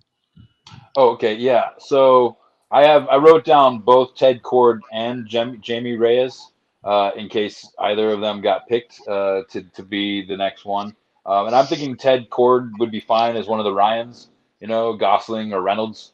And easily, kind of fun. But then the same problem I had was like they could also be like the Booster Gold character, easily, one of the Ryans, But as far as like Jamie Reyes goes, I thought you can maybe have some fun and have it be Wilmer Valderrama or John Leguizamo. And John Leguizamo. That would be really cool. You got to think about it. Reyes is a kid. No, it doesn't matter. We could. I mean, come on. Like any of these rules like apply anymore to the MCU, the DC universe. Like it's thousands of verses, so we could just come and bring in Leguizamo as the pest version of Blue Beetle. Oh jeez. All right. But then I'll do Booster Gold when we come back around. Yeah, that'll be. So, Jameis, do you have any? For some bizarre reason, I was thinking Zachary Gordon would be interesting for Ted Cord, just because he's got a little bit of that comic timing going for him. Plus, I think it'd be interesting to go Ted Cord go a little bit younger, like about 25, 30. As far as if we went Jaime, however, Isaac Presley. And I know that's got to be one of those names. It was either him or Asher Angel, but I think Asher Angel's got quite a bit going on with Shazam. Yeah. Isaac Presley, on the other hand, is a kid who's been doing a lot of stuff on Disney. Stuck in the Middle was his last major show, but he's also been doing a lot of singing and that sort of stuff. Yeah, and it'd be just interesting to see him because I think he's definitely got the acting chops for it, and it would just be interesting. And he's one of those younger actors who's always interesting to see what he does. So, just pulling a weird name out of nowhere, I guess. Did I pronounce that wrong though? Is it Jaime Reyes or Jamie Reyes? Jamie. I love Jamie. I think it's pronounced Jaime. It's Mexican, and that J becomes an H. Right. Okay. Thanks for clarifying. I was always wondering. It's spelled like Jamie, but yeah. I can see that's all right. Cool. I would have no idea about how weird Jamie names get. Mm-hmm. Looks at my name. Weird. Yeah, I know. But I've actually been called Jaime once. So. Caleb, you and I both. Do you have any suggestions on who should be the Blue Beetle? I'll be honest. I'm not a big Blue Beetle fan, so I wouldn't be able to contribute a viable option for Blue Beetle. I know more about Booster Gold than I do Blue Beetle, though. So, well, we'll be going around the next. So, Specs, who do you think should play Blue Beetle? Ted Cord. I was thinking about Seth Rogen. And yeah, because I was thinking, Why? Because he played the Green heavy- Hornet, so heavy now he set can play one. the Blue Beetle. Yeah, yeah. I was thinking about the heavyset Blue Beetle, the one that's I guess out of date one. I guess I was thinking of him because it matches my Booster Gold, so like that duo would have worked. Well, But then I probably think I knew who your Booster Gold was going you might, but not anymore. He's in hot order now. But for Jaime Reyes, maybe the kid from Cobra Kai. Yeah, the one I played. I can't think of his name. I mean, I can't think of his name. But who is playing him in the HBO Max thing? Yeah, he'd be good. I thought it was the kid from Cobra Kai. Is it? The I don't know. Zolo. It's like a weird name. It starts with like an X. I don't know. I just remember seeing a couple weeks. Oh, we lost. Max Trujillo. That's his name. Yeah. Oh, see, it works perfect. Yeah, but now. But no, that's not. Sorry, that's a screw up.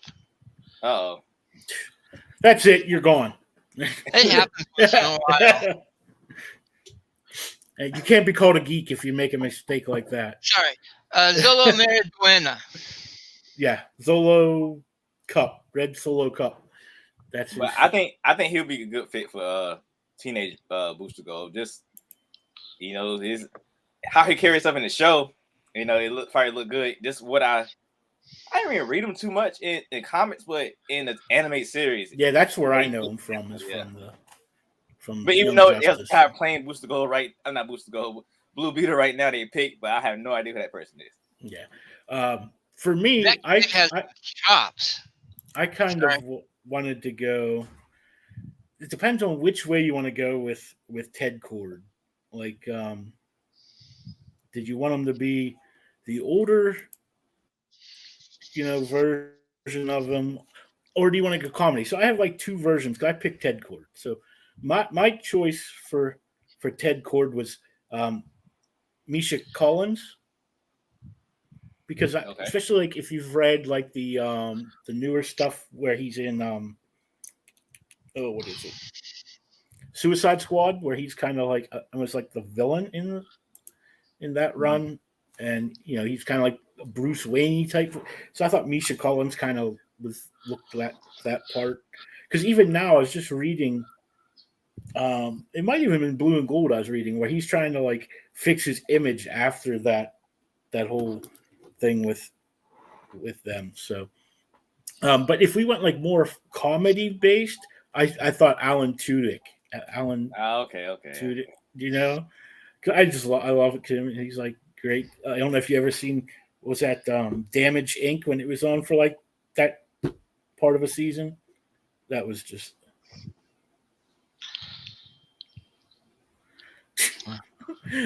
But who's your Booster Gold be? Well, we'll get to it. You want me to give you my Booster Gold first? Well, he's still buffering, so Yeah. But I also I didn't if they were doing the Hummy Ramus, I thought Jake Austin, if you know him, is from Wizards of Waverly Place. Yeah. I was trying to think out of, but anyways, Booster Gold, I was having trouble a little bit because I was trying to think. One of the people I was thinking of was Lucas Till from MacGyver, like from that new CBS MacGyver. Yeah. That was one of the people. And I can't think. I have to rack my mind to remember who the other one was. Can't think of his name now. Oh, off of what? I can't remember. But the one I was thinking at one point until they made Titans was Alan Richardson. Is that Alan Rickman? Alan Richmond, yeah. Yeah. But now he's playing Hawk, so that kind of. All right, Jonathan. It says your devices are not connected. There you go. You're still. buffering, buddy. He There not. you go. Big swirly. Are you here? How are we now? Can you hear me now? Yeah. We good now? Yeah, we're good now. Yeah. Yeah. Am I choppy? Nope, you're good for now. Awesome. All right. So now, did let's hope you this works out. did you hear my pick for Booster Gold and for the Blue I heard your Beetle? pick for Blue Beetle. All right. For Booster Gold, I had said, what's his name? Lucas Till for MacGyver. Oh yeah. Senor MacGyver. But then I said like Alan. I can't. What's his name? Rick Tudyk. Richmond? Alan Tudyk. Well, the Alan Tudyk is my comedy version for if we're doing like more of a Blue buddy Beetle. comedy, he'd be my comedy Blue Beetle. But so Jameis, who do you want cast in an upcoming Blue and Gold series, maxi series, or whatever you want to call that? Don't ask me why. I've thought I can't remember the guy's name myself. I want to say Andrew Starr, the guy who's doing Homelander. Yep. Yeah. I thought about him, but I thought that he'd be pushing it. Yeah. I know he's doing really good with Homelander right now. But keep in mind, Booster Gold does come. It was basically an ex-criminal of sorts, so it wouldn't be that much of a stretch. Well, he plays Homelander. He plays Homeland in real life too. He just got out of jail for beating that guy. But if you want to take more of a comedy, I was thinking Luke Wilson for some reason. Yeah, a comedy version. That could be I could fun. see Luke Wilson. Yeah. So I think We Luke just have the pull Wilson brothers. Yeah, he's basically. I'm looking at. He basically has that cool factor where nothing phases him, but he also tends to make up stuff as he goes along, and that pretty much defines Booster. So. Oh, nice. All right, Caleb. Booster Gold. Who you got? So I would think like Jason Sudeikis from Ted Lasso. That was my guy too. Because you want like that.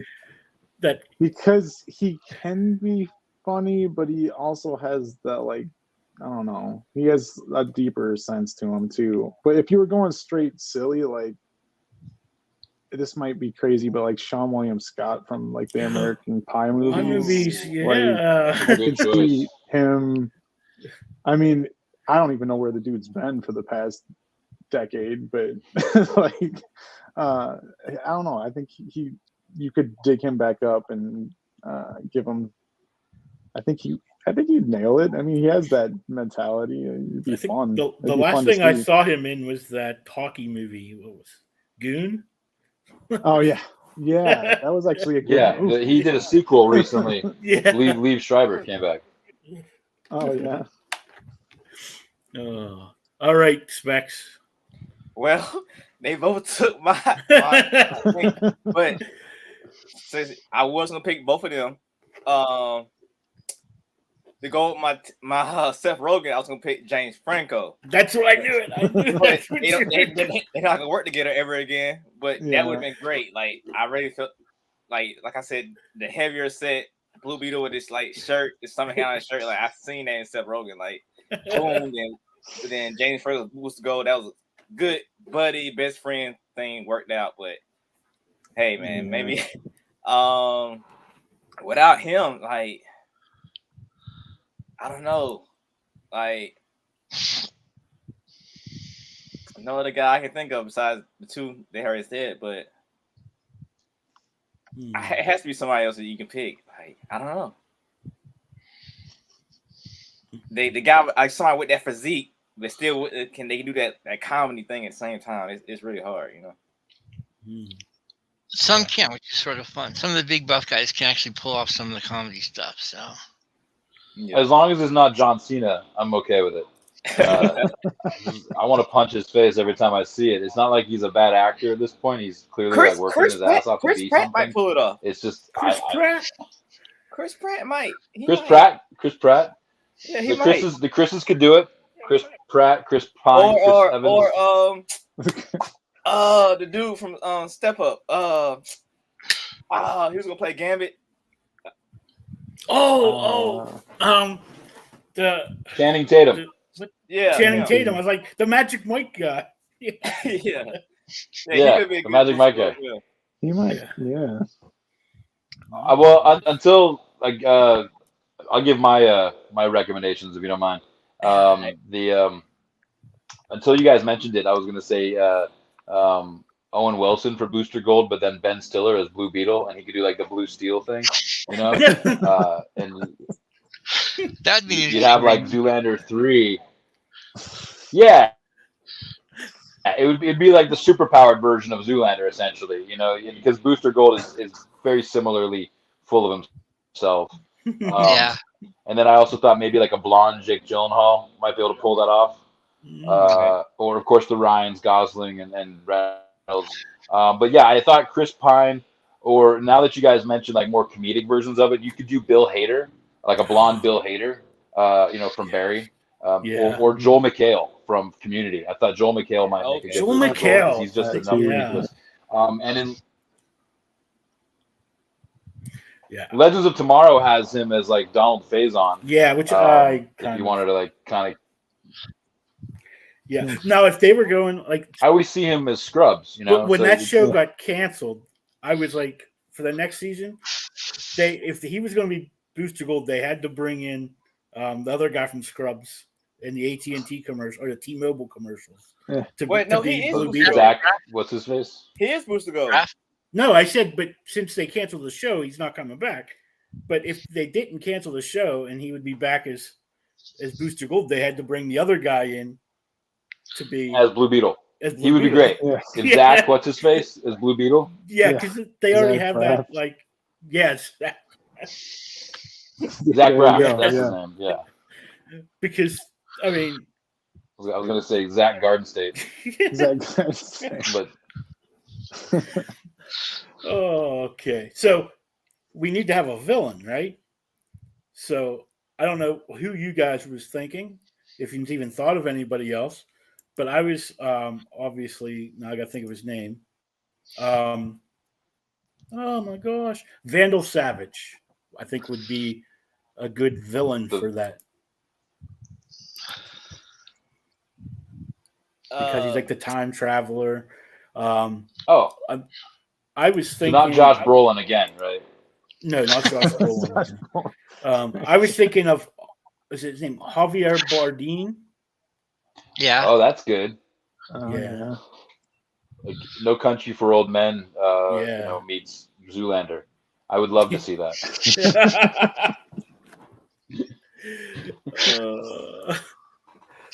Jeez. How about See him walk down the runway, be like Friendo. Right, that's really funny. Jeez.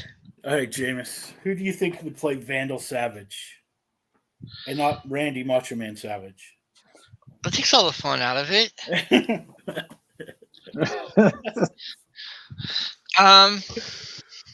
I honestly don't know. I mean, it's just Vandal Savage is sort of a weird one. The Well, person who would you think would be the villain? Julia, but that's obviously not going to happen. Yeah. Who would you think would be a good villain for a blue and gold movie? Strangely enough, I really don't know because I mean, with Jaime, you've obviously got a villain built in, which is the Reach, but with the standard pairing, it's just I really don't know if there'd be somebody who could actually hit both of them at the same time. I mean, you've got a couple that have tried, like Max Lord. In fact, I think it would be interesting to see Max Lord come back as a villain. He'd basically be able to know him with the business aspect of it. Or redeem the character from Wonder Woman 84. Oh, hell no. I said redeem the character. Make it better. Please redeem the character. I mean, Max Lord is arguably one of the better villains in the DC universe. I mean, somebody who can actually do damage by getting himself killed. That's saying a lot. Yeah. So I think probably Max Lord would be interesting to see, and if I did it, again, I'm having a problem visualizing anybody particularly for the role, which is sort of weird. But I don't know. It'd be interesting to see who they'd have to pick for the villain on that one because there's just nobody who hits both. I mean, Max Lord hits both of them because both of them are both Cord and Booster are both heavy into business. So Max Lord is almost a natural in that regard. Yeah. The Savage is another good one. So I'm trying to avoid bringing Lex into it because again, that'd be just too. He's been way too overused. Straight up, if I do not want to see another movie with Joker or Lex Luthor anytime soon. Well, get ready. Yeah, I know.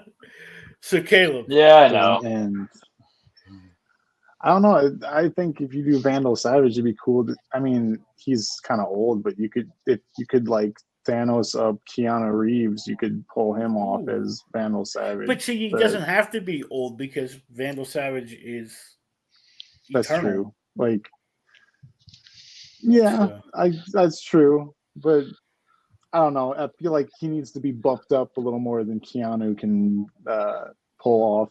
So you'd have to do something. But yeah, I think it'd be interesting to have Keanu play like the straight villain instead of he's always the badass hero, right? Like, I'm going to go kill these people because they hurt my dog. Yeah, exactly. Or like, movies. Constantine. All right. Scuff my car. Let's go get them. Did you have any villains picked out? Well, see, I was going straight for the comedy aspect. So, like, maybe Mr. Pizzalix. Mr. Mixelplex. I can't stand that guy. Yeah. I can't. That's one of my least favorite characters ever. And have the guy from Always Sunny from Philadelphia and Horrible Bosses, the guy with the high pitched voice. I think his name. Oh, Charlie. Yeah, Charlie. Yeah. Charlie Day. Charlie Day. Yeah, have him play. Yeah. But like, that's a lot nicer than Peter Dinklage. Yeah, but more serious. Call me up. Maybe one more time. Tyler Al Ghul, maybe. Oh, Tyler. Yeah, so maybe that because like I feel them like because then you can not taking her serious and I've assumed the Al Ghuls are rich too, so it has that whole aspect going in, you know. Yeah, they've had been in the assassins business for like ever. So. And who would you want to play Talia? That's a tough one. Maybe Rosario. That was a different direction. Well, if you're going with the comedy part of it, that might. No. I mean that was for the series. Oh, because to me, Talia, I always go a different direction with Talia. Because like. Just the action work, the movie she's been cast in recently, not Chicago. What was it? I can't think of the name of the movie. You're talking about the HBO Max one? The one that's it's black and white, but I only show red. I can't think of Sin City. Yeah, Dad, and Sin of course, City. Star Wars stuff, but I can see it. Doing some combat, some ninjas. I can see it, Yeah. All right, Jonathan. Well, Talia Al Ghul, I want it to be Sofia Vergara. I don't know why. I just think that would be a lot of fun. Batman couldn't understand her. She couldn't understand him. Are you speaking Bat? Are you speaking Colombian? That'd be fun. Speaking Bat. I was thinking. What is that? I like the idea of Savage being played by Liev Schreiber. If you're looking for like a more bulked up sort of version, I didn't think of that. Or Channing Tatum. But for Max Lord, the guy from Daredevil that played the brother, the business he was also in Ozark playing the brother. He plays a brother. I don't know his name, but that actor, he keeps coming back around, and he was pretty good. Or the dude that played Crossbones. Oh, yeah, in Daredevil. MC, yeah. I can't think of his name. Yeah, but then like Brainiac, I thought would be a good villain also. If you're going to be messing with Booster Gold. Yeah. Does Booster Gold? Because there's somebody. I mean, what? Does Booster Gold know Brainiac 5? I don't know. They're both from the future, so. No, there's like a 500-year difference between the two. Right. Oh, okay. I'm not so sure. Brainiac 3, maybe. Yeah. So, In my fan casting, I had one more character. Well, actually, two, I guess. I didn't really. And that's when I would have I don't know. Am I glitching again? No, I think you're fine. Oh, I would have Seth Rogen play Brainiac. Well, Okay, I got one. Danny Newton as Grail. Basically, the Darkseid's daughter. Yeah. And she's the one. The Danny Newton's best known right now for Westworld. Yeah. Just to throw something different into the rings. I mean, basically, she's more of a straight type, but yeah. Yeah, but I was thinking of one other character, not really a main character, but maybe like in a post-credit scene to set up a next movie or something. But Rip Hunter, because you can't have Booster Gold without Rip Hunter. Like, you got to have. And I was thinking of Thomas Jane as playing Rip Hunter. Yeah. That would be who I would think for that. And then I think the only other role would be Skeets. You have to have someone, voice actor for Skeets, and I was having trouble. Yeah, you have to have someone do the voice. Yeah. Definitely Alan Tudyk, especially after some voice work he's been doing. Alan Tudyk would work, yeah. Especially if... Yeah. Yeah. So... I mean, Gilbert Gottfried's gone. Yeah. Well, I'm also looking at Tudyk was also the droid from that one Star Wars movie. Rogue One. Yeah. Yeah. Oh, yeah. And he has that right level of just that. With Skeets, you need that sarcasm. Yeah. And he has that down to a T. What about the guy from oh man, what's the name of the show? Oh man, Shelton. I can't think of his name. His real name. Oh, Shelton. Yeah. Oh yeah. I didn't even think of that. Big Bang Theory. Yeah, that was Jamie Parsons or something like that. Yeah. James Parsons. Yeah. Jim Parsons. Yeah. It'd be funny. Jim Parsons. That would be. Well, yeah, because I was thinking Michael Cera. Yeah. But that's much better as Parsons. Yeah, yes, because he could be like himself, and it would just be perfect. Now he hadn't been in a movie forever, but the guy from the Social Network, I can't think of his name. What you think about him? Oh heck, I can. Oh yeah, he was in that American Ultra. Yeah. Yeah. I forget his name too, but he was in the Social Network. Yeah. Well, see, I always confuse him and Michael Cera. Same era. Yeah. Yeah. Did you guys, when you made up your list, have any other characters that you wanted to cast in the movie?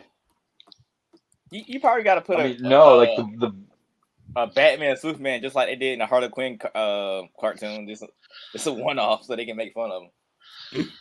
Yeah, basically, we can make the comic version of that. With like the Zoolanders and the Seth Rogens and all of the different elements. Well, it's sort of hard because those two particular characters don't have much of a well-known support cast to them. So yeah, because they're pretty much. Yeah, I agree. They lean heavily on the other characters. Like you'll see Booster Gold with Flash, or you'll see Blue Beetle with Superman or something.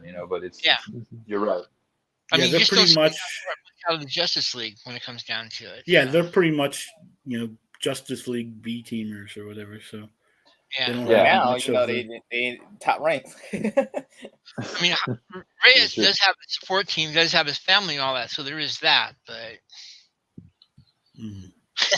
well, my fan cast was going to be Gambit versus Wolverine. And all the supporting characters around them, because there's a whole storyline between them that I think a lot of people don't really connect with. But I thought of the greatest concept for like a fun road movie would be like Gambit, Wolverine, and Rogue, trying to get across country and their little love triangle and whatever. Hey, this is daughter, man. Wait, what? Rogue is Gambit's daughter? No. His wife. Yeah, I thought they hook up. Like I thought there's always something. Yeah.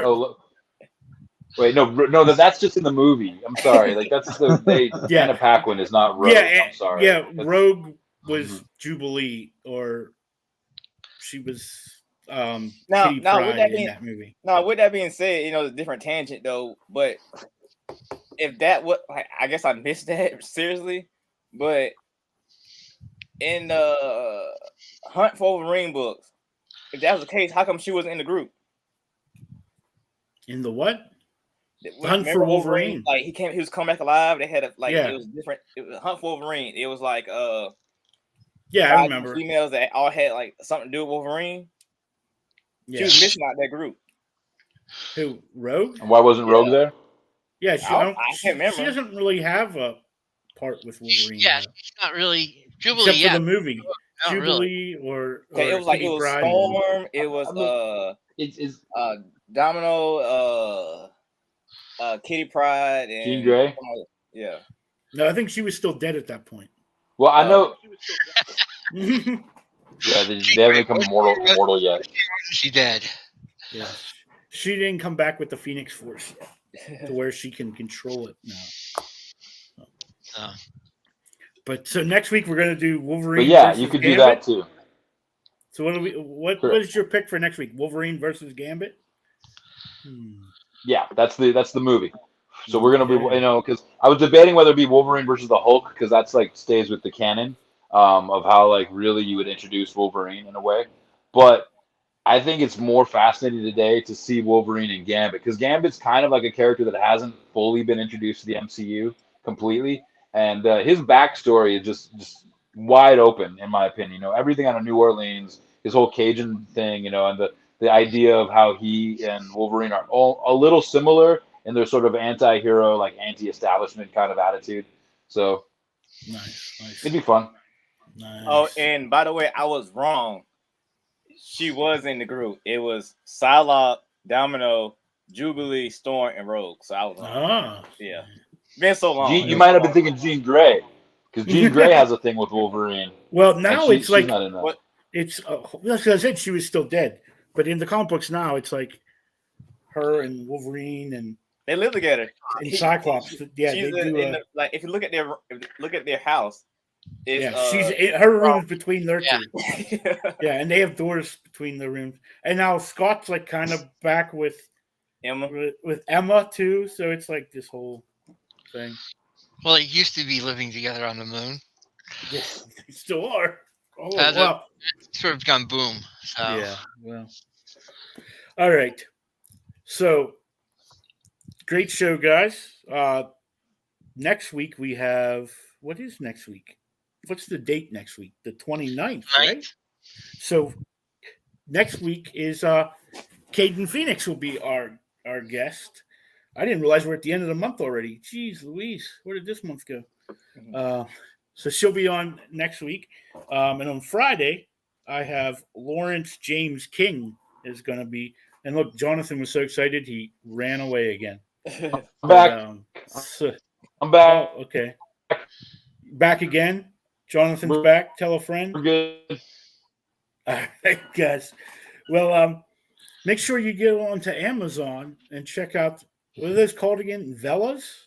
Yeah, no. I found my Nook. I looked at it. It's not really cool.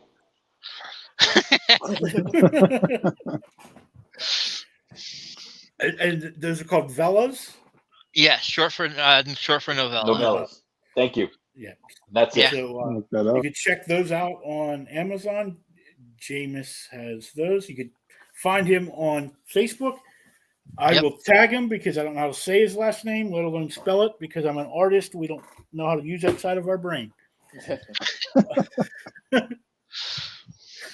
And Caleb has Nook that is available now.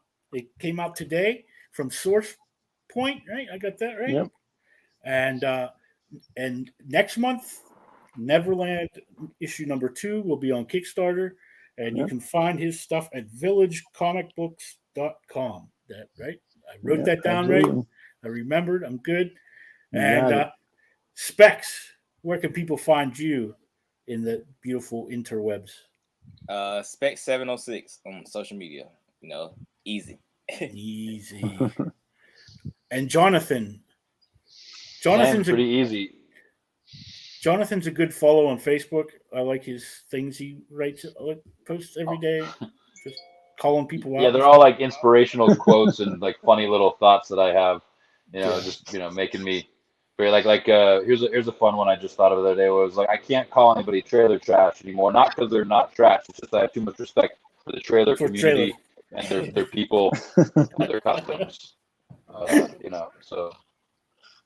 Yeah, no, you can find me on Facebook with my name or underscores between my 3 names on Instagram.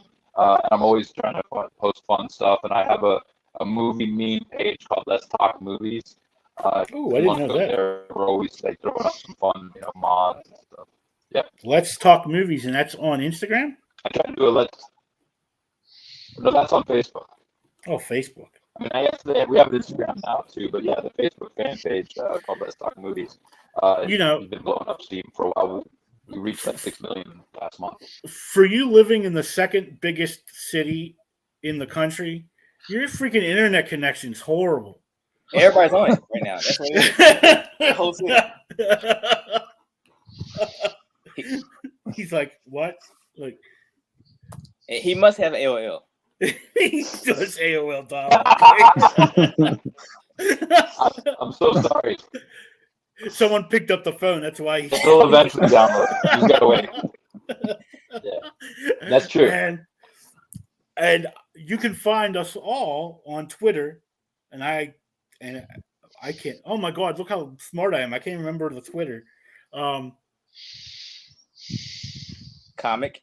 I know it's Comic Geek something because I couldn't use our name was already taken on Twitter. Isn't that great? So, right. It's a weird name, so now I can't remember. I can find it really quick. Man, I should have all this stuff written down. I'm terrible. I'm like cue cards.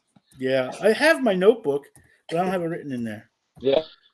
I keep the cards. Yeah, you should have seen my Friday show. I fell asleep watching TV. I woke up like a half an hour before the show, so I was still asleep the whole show. We're at Comic Geeks Show on Twitter, at Comic Geeks Show. So you can follow us there. I've been posting some stuff. It's where I like to share up some of the stuff for the guests that are on the show and some other books that I find along the way to back and talk about on Twitter. So I think that fills up. I'm not sure what books we have for next week because I didn't get my list yet. So I used to get them like early in the week. Now I don't get them until Thursday, it seems like. So we'll have to announce what books we have for next week. Hopefully Phil will be back. Phil, I don't know what was up with him this week. I haven't heard from him. He had picked some books to read, and we didn't get to talk about them because Phil wasn't here. So, but you guys, too, have you read anything lately that you have liked or could suggest to people?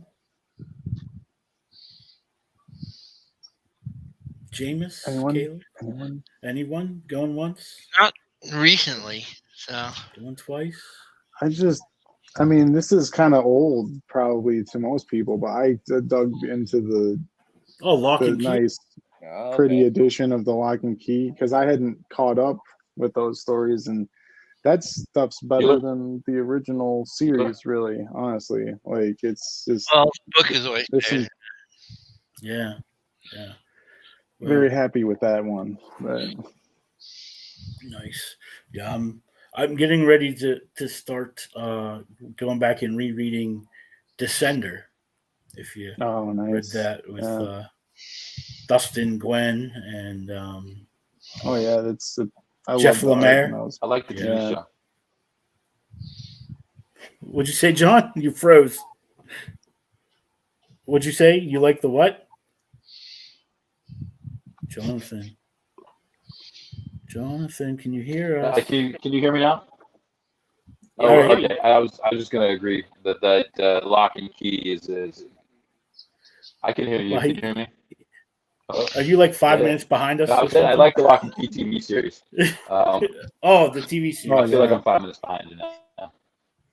We had a guy one time. He was in Canada and he was way behind us. So we'd ask him a question, and then I'd ask him another weird question that would go with like what his answer was. So yeah, no, I really love Spider-Man clones. Just All right, guys, it's been a great week. Thanks for stopping by. We'll see you next Wednesday night, and remember to check out on Friday night. so we cut together, right? Yeah, that's funny. Yeah. So me and I told you Nice like to 5 meet minutes behind. And me and Katrina Roach host Hooligan Alley Hangout, where we promote other people's crowdfunding. And I did tell you who I had on this week, and I can't remember his name because I'm terrible at names. And it is Lawrence James King will be on. This is my big calendar that I have everybody's appearances written on, so I can keep track of that stuff. But have a good night, everybody. Thanks for stopping. Yeah, thanks. And have a good rest of the week. Good night.